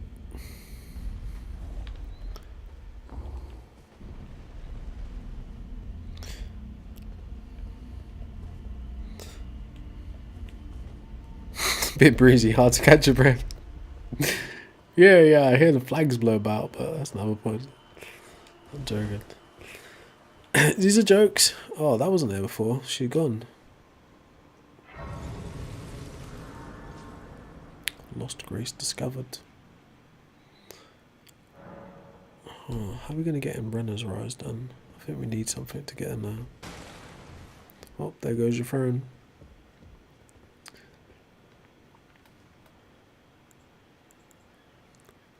Should we get cheeky? Oh, it's parkour. No, we're dead. No, we're dead.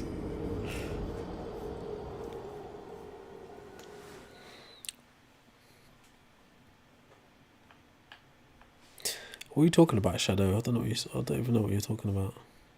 The level's like 200 and something based.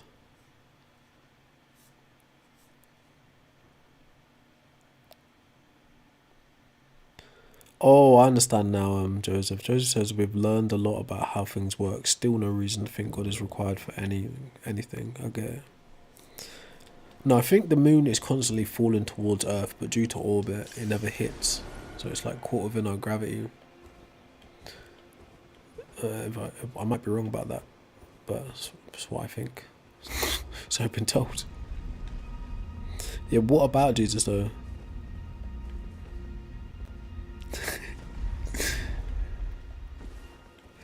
It's definitely cold on the moon too. I mean, as wild as the Earth is, I don't think I'd want to live on any planet other than Earth. Earth is pretty dope. As crazy as it is, scary as it is sometimes, it's still the best place to be. Maybe I'm saying that just because it's the only place I've been. But yeah, I kind of like Earth.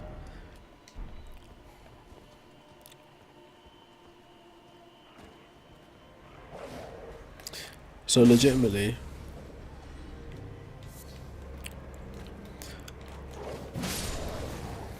well, like yeah, so scientists have the moon forming from the Earth in the first place.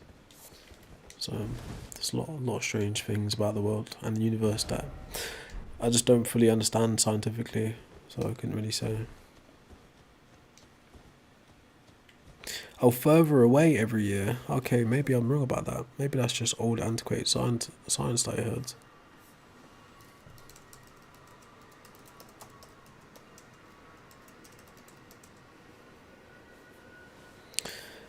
So it says, yes, the moon is constantly falling towards Earth due to gravity, but its high sideways speed, tangential velocity, causes it to continuously miss, resulting in its orbit, which is a balance between Earth's gravitational pull and the moon's inertia, making it fall around the Earth instead of into it. The moon is actually moving away from the Earth by about 1.5 inches, 4 centimeters per year, but it's still in stable orbit. So yeah, it is falling, but it's moving out, further out.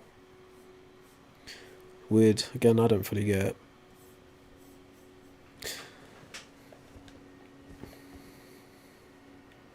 How do you know that, Chewy? Or Chew?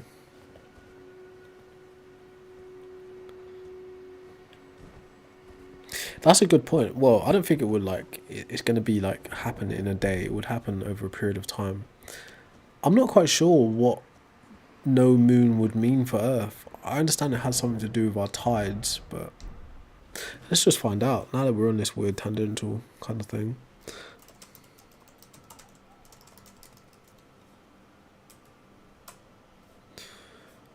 If the moon disappeared, Earth would face dramatically smaller tides, wildly fluctuating axial tilt, so like, you know, it'd be like that, causing extreme climate shifts, much darker nights, impacting wildlife, and potentially faster planetary rotation, fundamentally disrupting ecosystems and making the planet far less stable and habitable over time, leading to mass extinctions and chaotic weather. Wild. It's terrifying to even think about it.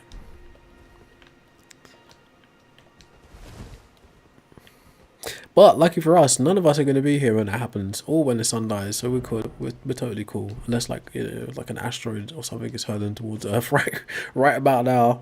We're all going to die before that happens anyway. So hopefully future generations figure that one out on our behalf. Maybe, I don't know.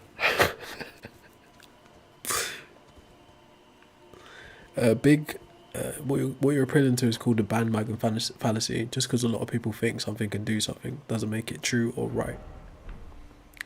So, and there's a saying that goes, what's popular isn't true and what's true isn't popular. So think about that.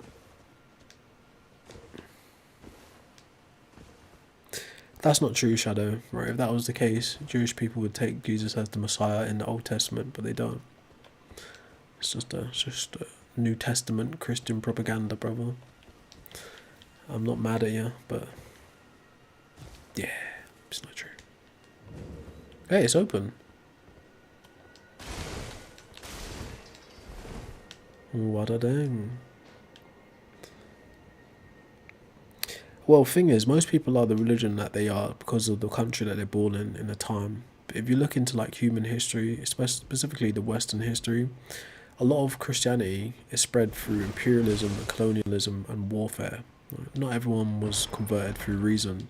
In fact, back in the day, most people were illiterate, so the people who had access to Christianity via books and stuff would have been aristocracy, the mercantile class, and like your lords, which is like aristocracy, and your kings and stuff like that. So the people who served under them, like the serfs, you know, the workers of the land, they would have been converted by proxy. But through generations, more and more people would have been brought into the fold of Christianity. You have churches operating and missionaries operating. But that being said, most people didn't just convert to Christianity through reason. It was through politics. It was through circumstance. Just like today, most people don't convert to Christianity or Judaism or Islam through reason. It's by circumstance of where they're born and what their culture is around them. What's up, JC?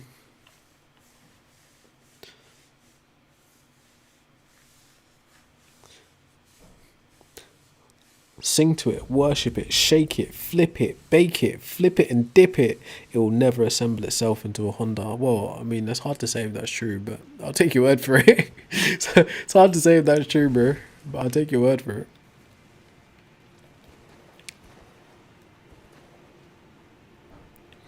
It's a good point too.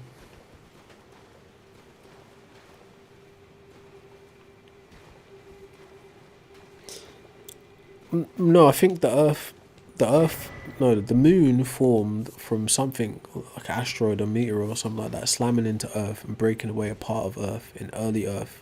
I think, I can't remember what it's called. It's not like pro-Earth, but it's something to that effect. That's how the moon formed. The moon's like literally part of the planet. But the planet itself was formed from, I think it's called an agglomeration of like dust and gravity. So that gravity would have compressed, like, so it would have flung out, got compressed over time with heat and gravity, and like becomes a solid mass. Things drawn to it. I might be wrong, but yeah. But at that point, part of it would have broke away by something hitting it.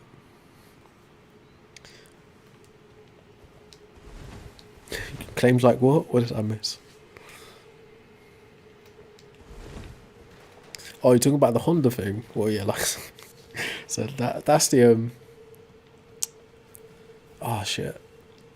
That was what he described as part of what's called the problem of causal inference as well. I think, if I'm not mistaken this, but you need to be able to know what the alternative outcome would be in order to make claims about what, you know, what might have been, if that makes sense. So you need to know what the, so for instance, right, to say with any certainty what would happen if a pencil didn't drop, you would need to be able to experience the reality in which the pencil didn't drop. Does that make sense?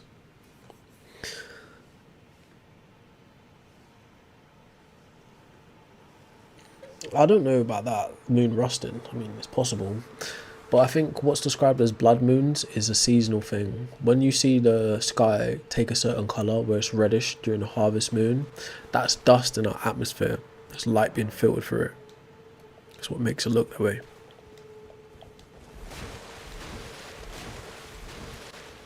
No, the moon doesn't have its own light source. Right? A flat earther tried to tell me this the other day. The moon just reflects the sunlight, bro. That's all it does. It's not its own light source, bro. That's why, like, if it's daytime on the other side of the planet and it's night here, the light you're seeing coming from the moon is the reflection of the sun. That's what it is. What's up, the Dark Lord?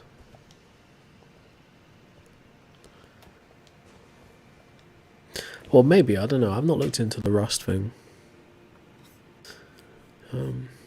Is the moon rusting? Yes, evidence suggests the moon is rusting, specifically forming hematite. Not quite sure what it is. It's a chemical symbol of some kind on its surface, largely due to oxygen escaping the Earth's atmosphere. Wait, what? Wait, hold on. Is that what? There it is. Evidence of the moon is rusting on its surface, largely due to oxygen escaping from Earth's atmosphere. Despite lacking an atmosphere and water, iron-rich lunar rocks are oxidizing because of oxygen transported by Earth's magnetic field and ice water under the lunar surface. Okay, fair enough. Hey, new facts. Hey, big up to you. So it is rusting.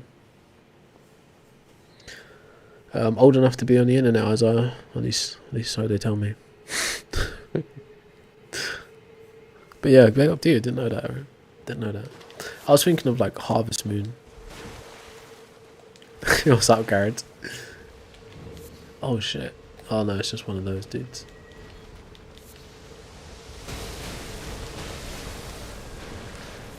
So yeah, I was thinking like when you said that it was reddish or blood, I was thinking of like the Harvest Moon when it's really orange and red.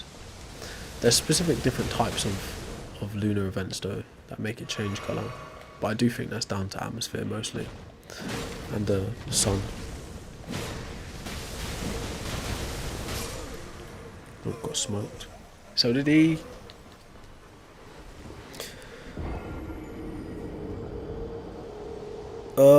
I've not heard about that. Untamed. I've never heard about that before.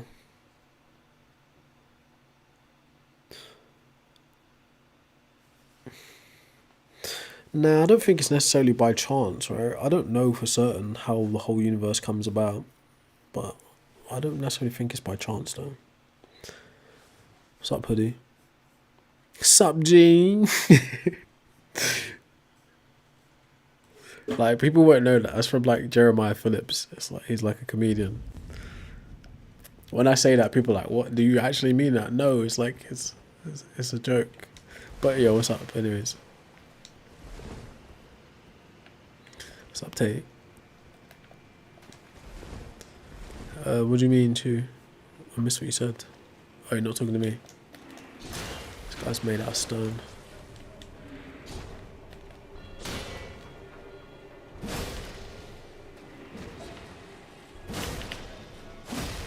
I do like the Ichiman double that we got here.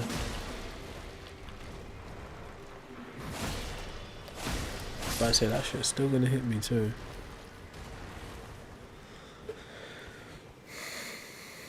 What do you mean by that, Matthew? Resonance and frequency.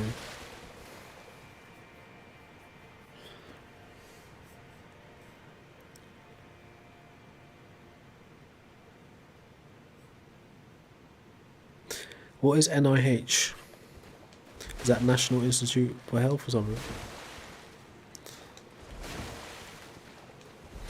Well, I've also heard that there's studies suggesting. Nah, let's not get too deep into that because I'm just gonna start going sociology. Who really cares?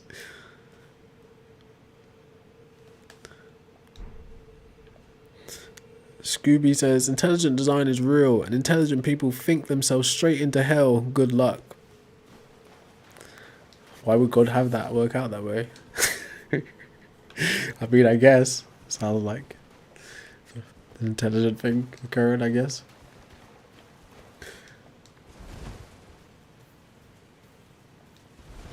I mean, I've heard that kind of hippie stuff before, Big Silly, but I don't know. Don't know if I buy it.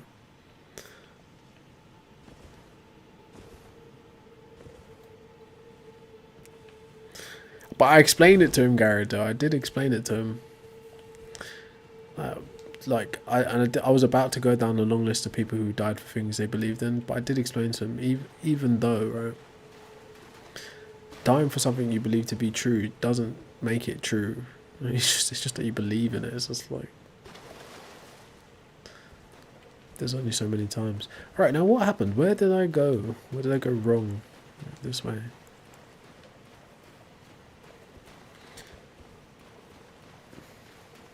So Scooby, how do you know free will exists? Where'd you get the idea from in the first place? I love how like modern internet culture is like people making jokes and as their use of free will. I love how that's become a thing. So people generally do think they have free will. It's kind of funny because it's become like a meme. But they've not actually examined the idea of free will. But yeah, anyways. Why do you think free will exists? Yeah, you chose, but what's that got to do with free will, bro? You only chose what was available to you, by the way. But that's another point altogether. But what has your choice got to do with free will? That sounds like a crazy statement, but just follow. Just follow.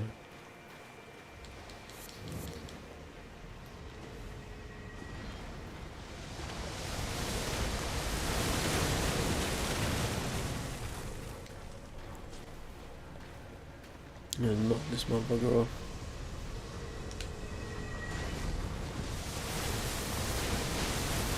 Did he just lick down a tree? He did as well. I've never seen that before.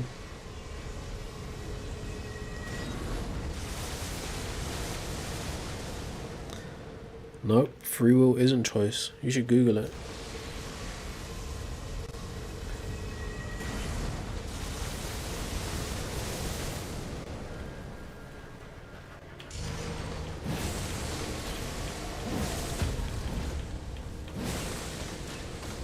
Ugly son of a bitch.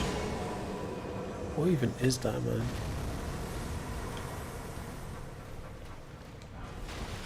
Yeah, you should Google it. I can give you the definition, save you some time if you want.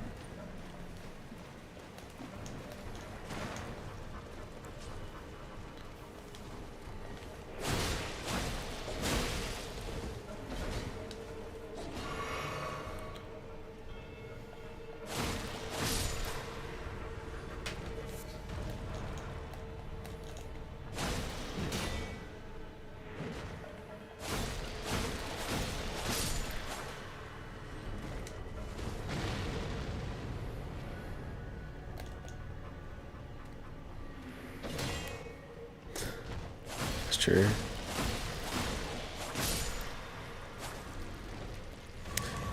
Thing is, yeah, there's like the stories of people dying for their beliefs do span to other religions, but some of them are just straight up individuals like that, like martyrs, and some are just like CULT followers. Nope, that's not what the definition says, bro. Did you go actually look at it? The definition says the power to act free from the constraint of necessity or fate, or at one's own discretion. At one's own discretion is a secondary definition. The primary definition is the power to act free from the constraint of necessity or fate. Right now, yeah, true actualized free will would entail some choices, but choice isn't the same thing as free will.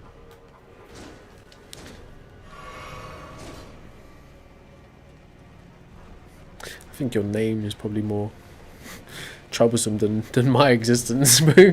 But shit. Whatever makes you feel better.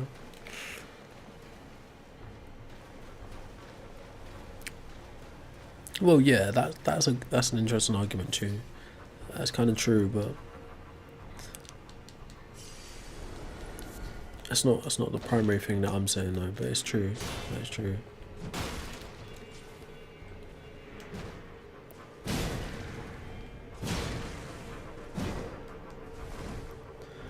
Nope, it's not different words. It's a standard definition. Nowhere in the Bible will you find the words free will, bro. You will not find them in there. The idea of free will comes from outside of the Bible in the first place. So, different people apparently have different definitions for it, but I'm just using the standard one. And the standard definition doesn't entail, or put it this way, the standard definition isn't synonymous with choice. And put it this way, even though like I don't want it to be true, if determinism is a thing, determinism still allows for choices, like almost unlimited amount of choices, but the choices are already determined, predetermined. Yeah. There's a viewpoint called compatibilism. I can't remember what exactly entails, but it's like a way to reconcile those two things, choice and determinism. Well, I'll get a definition in a second. They're not bigger words, bro. Fate is not a big word. Fate is a word that comes from the Greeks. It's like they were like three women, the Fates. Necessity. It's just like need, or like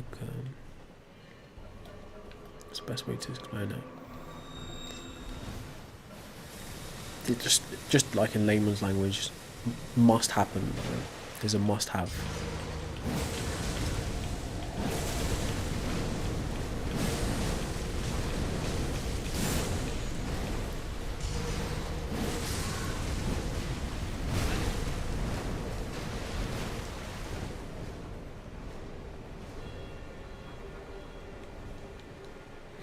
I don't know why you use the word atheist. Like, we're humans together. Whether you believe in a god or not believe in a god, it's a matter for all humans. it's not a problem atheists have to solve exclusively.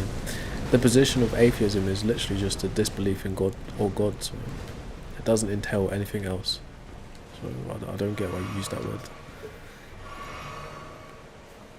No, but the Fates were actually a story.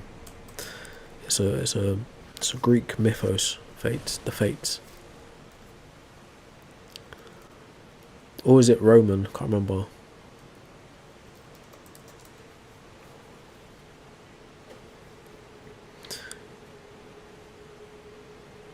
So you get compatibilism in the philosophical position, is the philosophical position that free will and determinism are not mutually exclusive, allowing for both to exist simultaneously. It defines freedom as the capacity to act according to one's motivation without external constraints, even if those motivations are predetermined. Often called soft determinism, it bridges the gap between hard determinism and libertarianism by focusing on the internal rather than the external cause of action. So internal would be like you as an agent. It's like your motivations, as it put it. But that being said, right, within that view, you could still have lots of choices, but those choices are still ultimately predetermined, just like this game. Lots of choices of customization, places you can go, but the coding is already predetermined. The beginning of the game was predetermined, and the end of the game is predetermined. So are all the items and the enemies in the game already predetermined.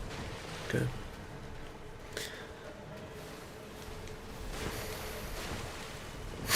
Call me whatever you want, but just think about what you're saying. Like you made that as if like that's a job for an atheist to do. Like, do you realize everyone that was ever born was born an atheist? So it's just like you made it into like an ideological contention when it's not really. If that makes sense.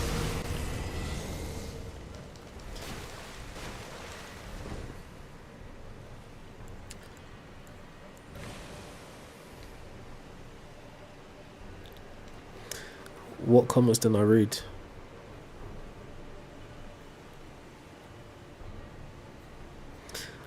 Right, yeah, what did you expect? Did you expect a reply to that comment?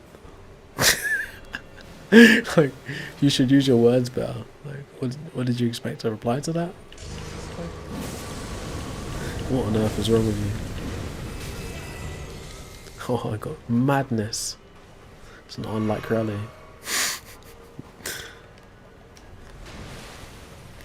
But yeah, 1 second, JC. I'm gonna look closer at the comment that you actually made. What? It's like, bro, do you not see the screen moving with the character? Who do you think is controlling the character on the screen? Like, get real.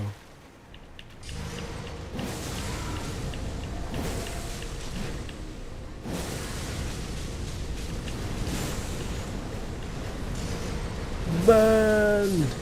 Finally. Oh, that's quite a lot of points.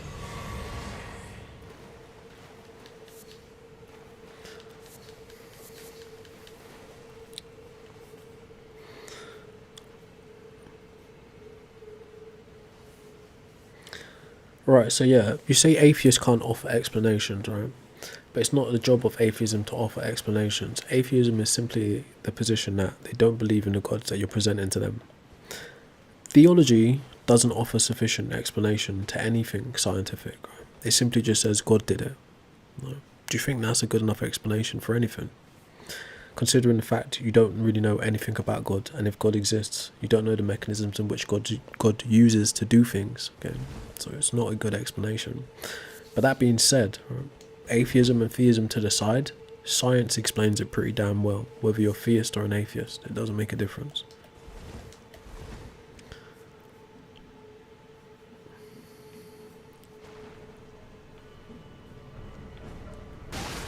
Whoop.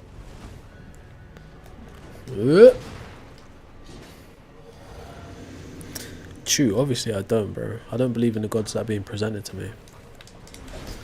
And that's where my atheism is. But as for the agnosticism, I'm open to the possibility of there being a god, or at least something powerful. You know? I wouldn't even really call it a god. I'd say it's an unknown until proven otherwise.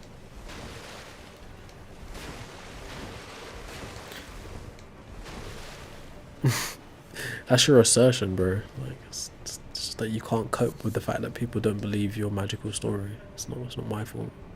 There are other magical stories that are better than your magical story. What if I just decide to believe in them? It's like, what do you want me to do?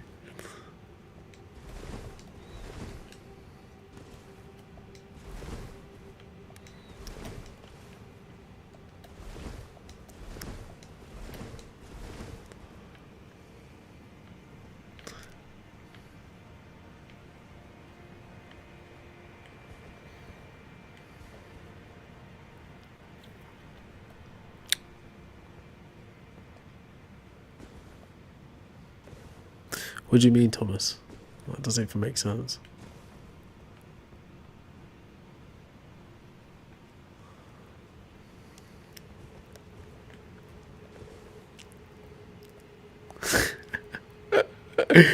I mean, shit. If that's what you're into, whatever fantasy floats your boat is entirely up to you to engage in. I'm simply saying humans invented God. All known gods are psychological constructs and do not exist independently of the mind. If you've got evidence of the contrary, present it. You got an argument that will change my mind, present it. You want to act a fool and troll? I can troll pretty damn good myself, you know, but I'm just giving you a break. No, I'm not a member of any of those things, Nick.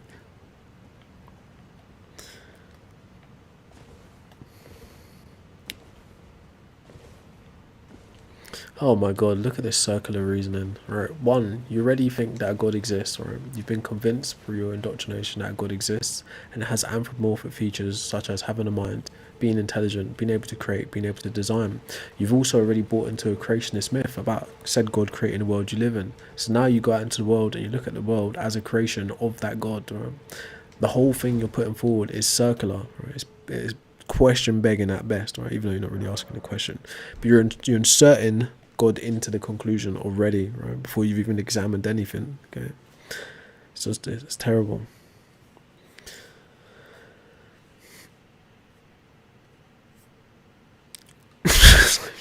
what do you want to do about that? That's a you problem. But yeah, you feel free to to give an argument if you got one. No, we're stuck in this area. No, I think we've got to go down the waterfall. So that's where we ended. That's all palace ruins. Jesus didn't die for anyone, bro. There's no proof that Jesus even died. No, I'm joking. I'm joking. But actually, like, for the funsies, right? Let's say Jesus actually died and resurrected, then technically there's no proof that he actually died. So anyways, that being said, you're more than welcome to believe whatever the hell you want to believe. But it's whether you can demonstrate it to be true or not.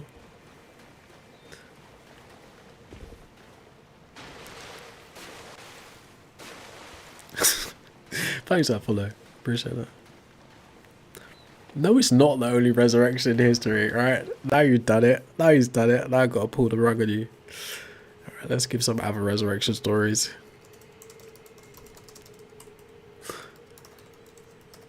Now you've done it. Now I've got to mock you and scoff.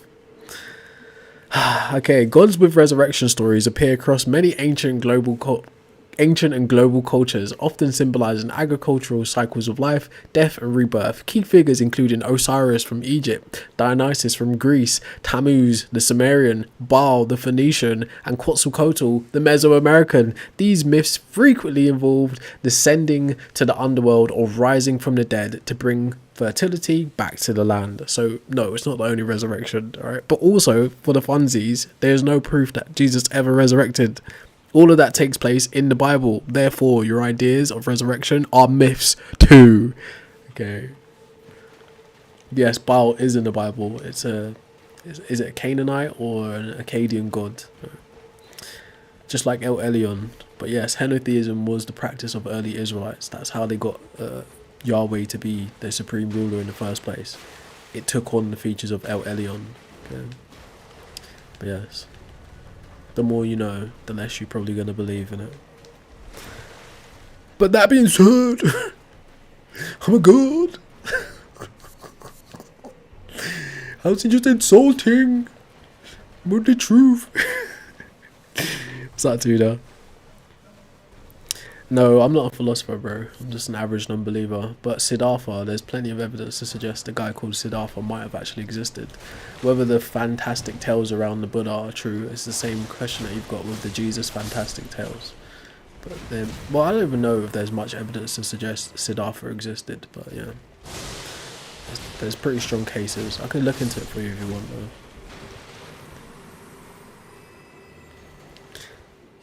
I'm whatever you think I am, right? It really doesn't matter. I never really expressed my political leanings. I don't know enough about politics to really give you a good, not give you a good, but have a really well thought out position politically. I'm still learning, so definitely not Muslim. Oh Lord, no.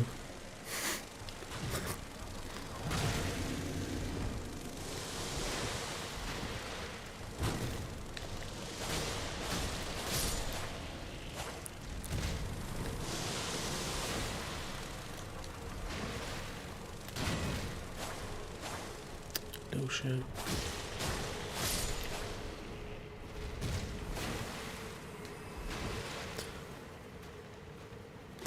Nah, I've never done like a no gear run, to be fair. That's not a bad shout. Like when I first tried Dark Souls, I thought I'd be a badass and take like the what they call them? Just like the guy that just starts with nothing. That didn't go too bad, but no, not in Elden Ring. Elden Ring was actually my first Souls-like game, or Souls game. And I enjoyed it as a samurai. But that's not a bad shout, Xavier.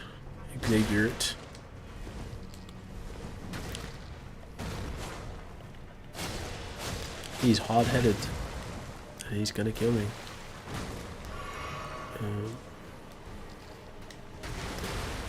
But yeah, I'm not like one of those hyper-skilled type of players that can do no-hit runs and stuff. I'm just a noob type player. I'm a story enjoyer, although like Elden Ring has very little story. Well, most Soul games have very little story. Damn, I'm dead. I'm a casual, that's the best word to put it. See you later.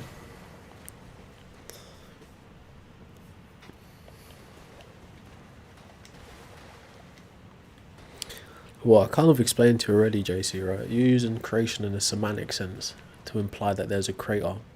There's not good enough evidence for that to be the case. That's just kind of how it is. You're already convinced of there being a God, so you're looking around and saying, hey, God made this thing. I don't know what to tell you, bro. I feel like we've definitely been here before, but not from that direction. Yes, this is familiar. Sorry, Grace. We want to get into there.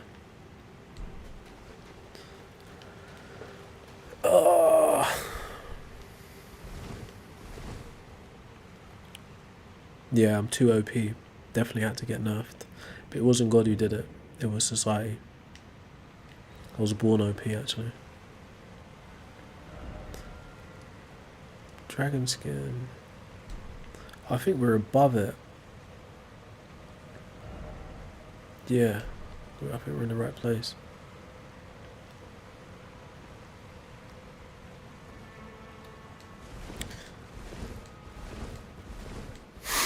Ahmed, don't insult me, bro. Don't insult me.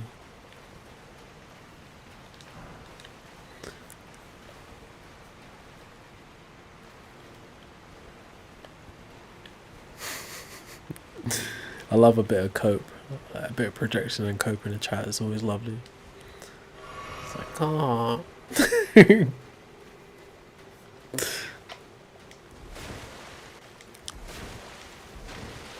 Yeah, God can be a justification for any number of injustices. That's very true, right? There's such a thing called a sacerdotal oligarchy, right? And there's various versions of that all throughout Western history, and then I'm pretty sure a similar thing is in the Middle East too. So yeah, I'm hyper aware of that, unfortunately. But that's just if anything, that'd be an argument against a god more than an argument for it, right? Alright, this guy is on some mad shit. BJ!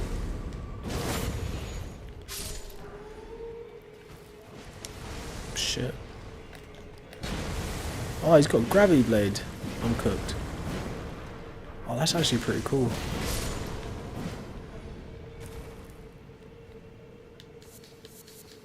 Where's my hat from? It's a hat that I make. I sell them on my YouTube. It's a secret. You've got to be a part of the thing to understand the symbology. But this is a hat that I make. It's from a band. It's from a brand called Goyer. It's not pronounced. Well, yeah, let's not get too deep into it. But yes, you can find them on my YouTube channel. So don't get too deep into it. If you want to know, you buy one and I'll fill you in. I'm joking.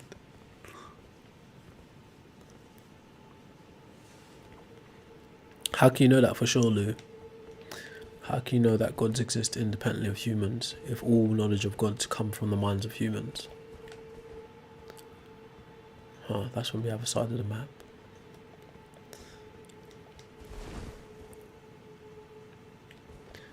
How, like, you're just making assertions, right? It sounded really cool when you said it, but what does that even mean?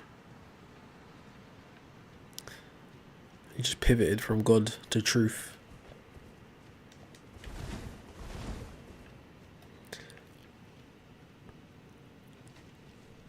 What's up, McTime? I can see that being the case.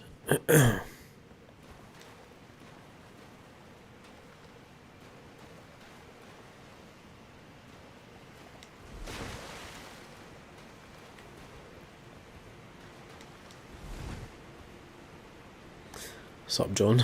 You got a great point there. Can't remember who it was who said if you want to be rich, start a religion or something like that. Can't remember who it was who said something to that effect.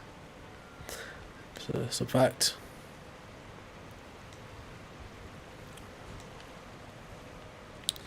Like if I was to get on the internet tomorrow and say, "Oh, I'm a believer, I was converted," right? People would just throw money at me just to help progress their agenda, their religious, theological agenda. They wouldn't even care whether I was lying or not. As long as it buttressed their ideology, they'd throw money at it. If I had to get on there and start saying, "God told me to tell you I had a vision last night, someone special is coming into your life," there'd be amens, there'd be all kinds of shit in the chat.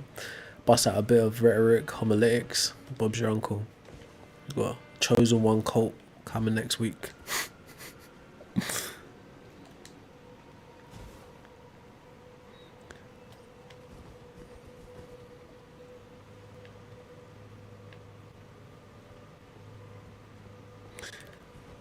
So McTime, how is it in Texas right now?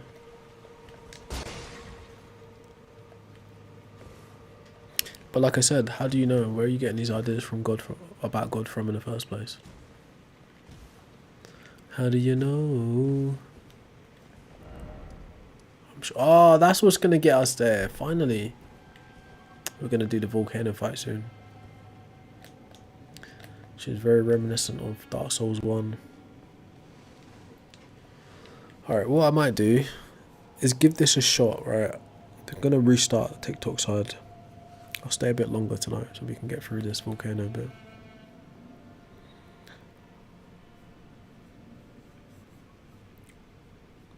Bro. Alright, so I'll be back in a minute.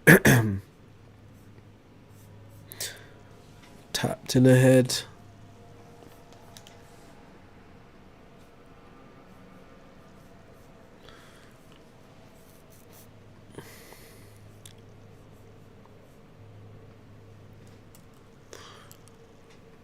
Oh, he's gonna hit me. He's aggroed, isn't he?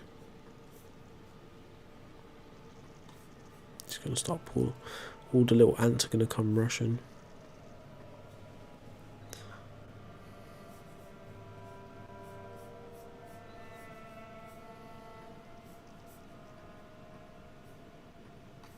Are we live or not?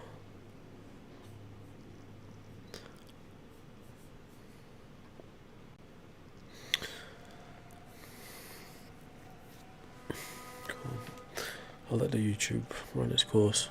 It's not doing too good algorithmically right now. Haha. A whip and an ant. Brutal. Ooh, yeah, I said the wrong words at the beginning of that stream. Probably should have said that.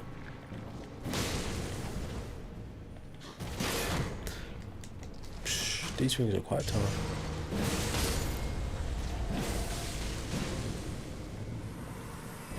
Blam.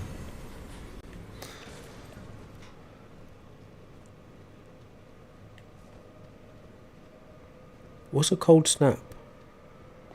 It's not too bad. Weather's not too bad. It's like a little bit grey, but this is England, so it's expected.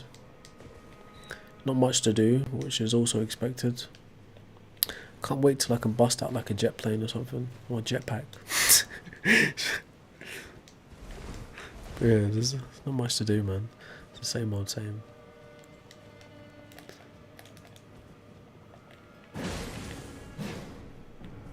Mild ass weather, mild ass food, mild ass politics.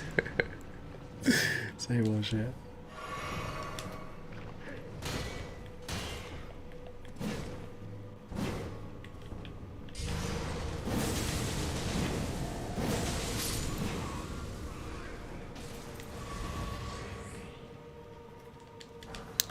I get a second coffee though. What's time like? Ross, it's nearly 10 o'clock. I thought I was going to stay longer actually. I get a second plate of food and a coffee. You can get some studying done maybe. We can hold it together. Call it a day.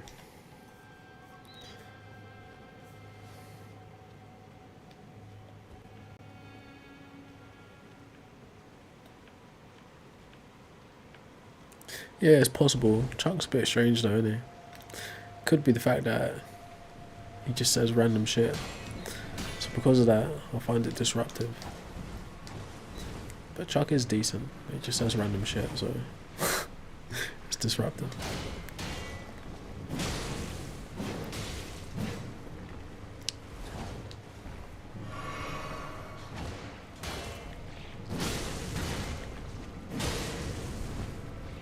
Hey.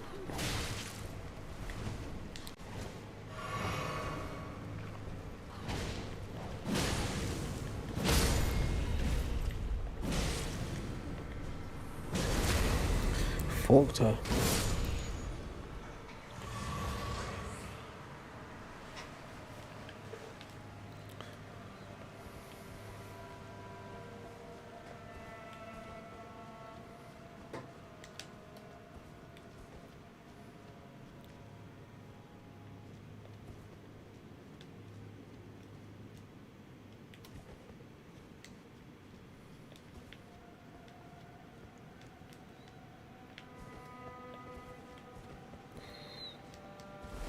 Oh, temperature drop.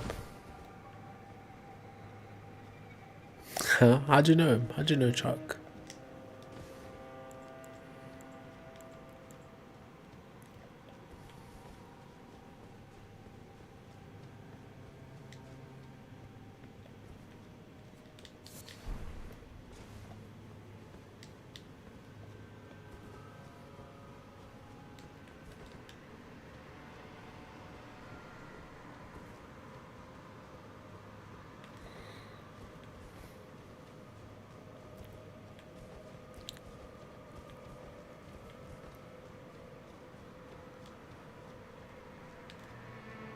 It's not a bad shout, actually.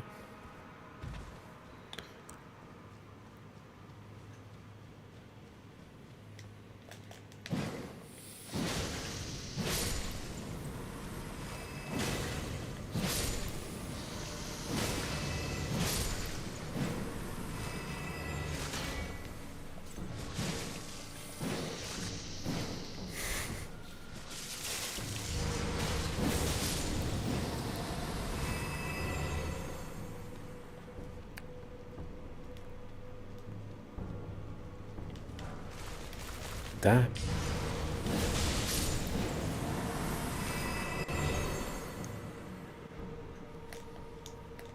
Lightning. Ooh.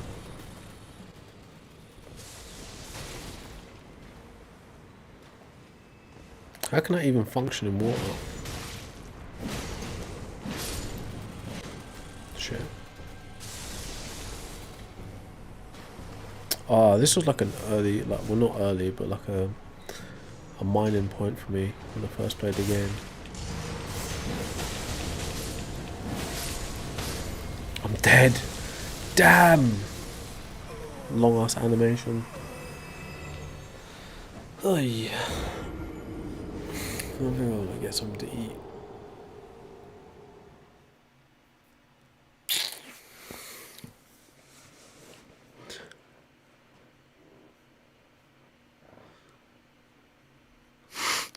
That's the point. Just go around killing shit. This is the nature of humans. That's what we're supposed to do. We're the apex predators, bro. Well, I'm not really killing shit. I'm just exploring. I'm not really colonizing. I'm just educating. Let's get my points back, quickly.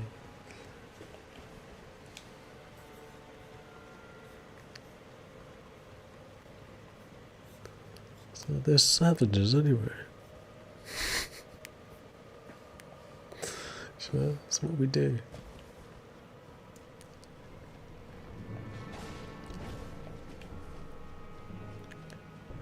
Get my points back. Oh, we're supposed to go in there. There's like a nice ball that drops from the ceiling and tries to kill you. That'd be fun later. Huh. Give my shit. Got more points though. This was not a bad mining point in the early game, but we don't really need these points anymore.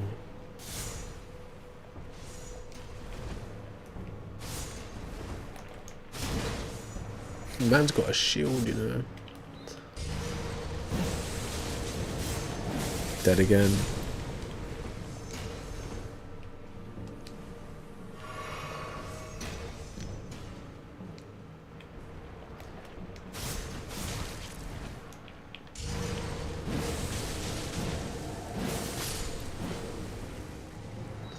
This fine, man. They were totally gonna sacrifice children anyways.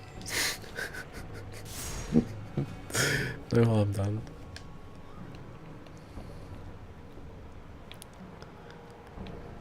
What do you mean you don't have audio on at the moment? What are you even doing, bro? Just collecting data.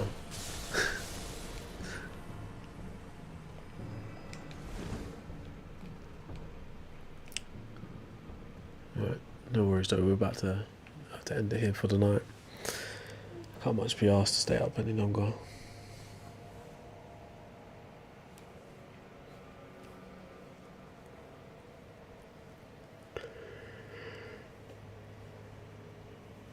Gotta pin them ankles back, bro.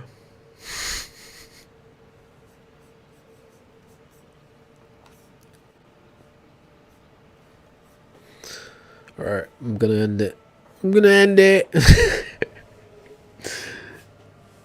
What's up, Aaron? I'm about to end the stream, bro. Catch you on the next one.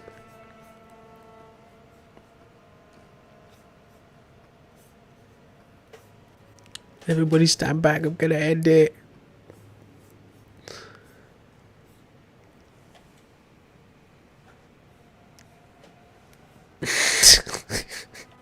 Alright, I'll catch you lot later.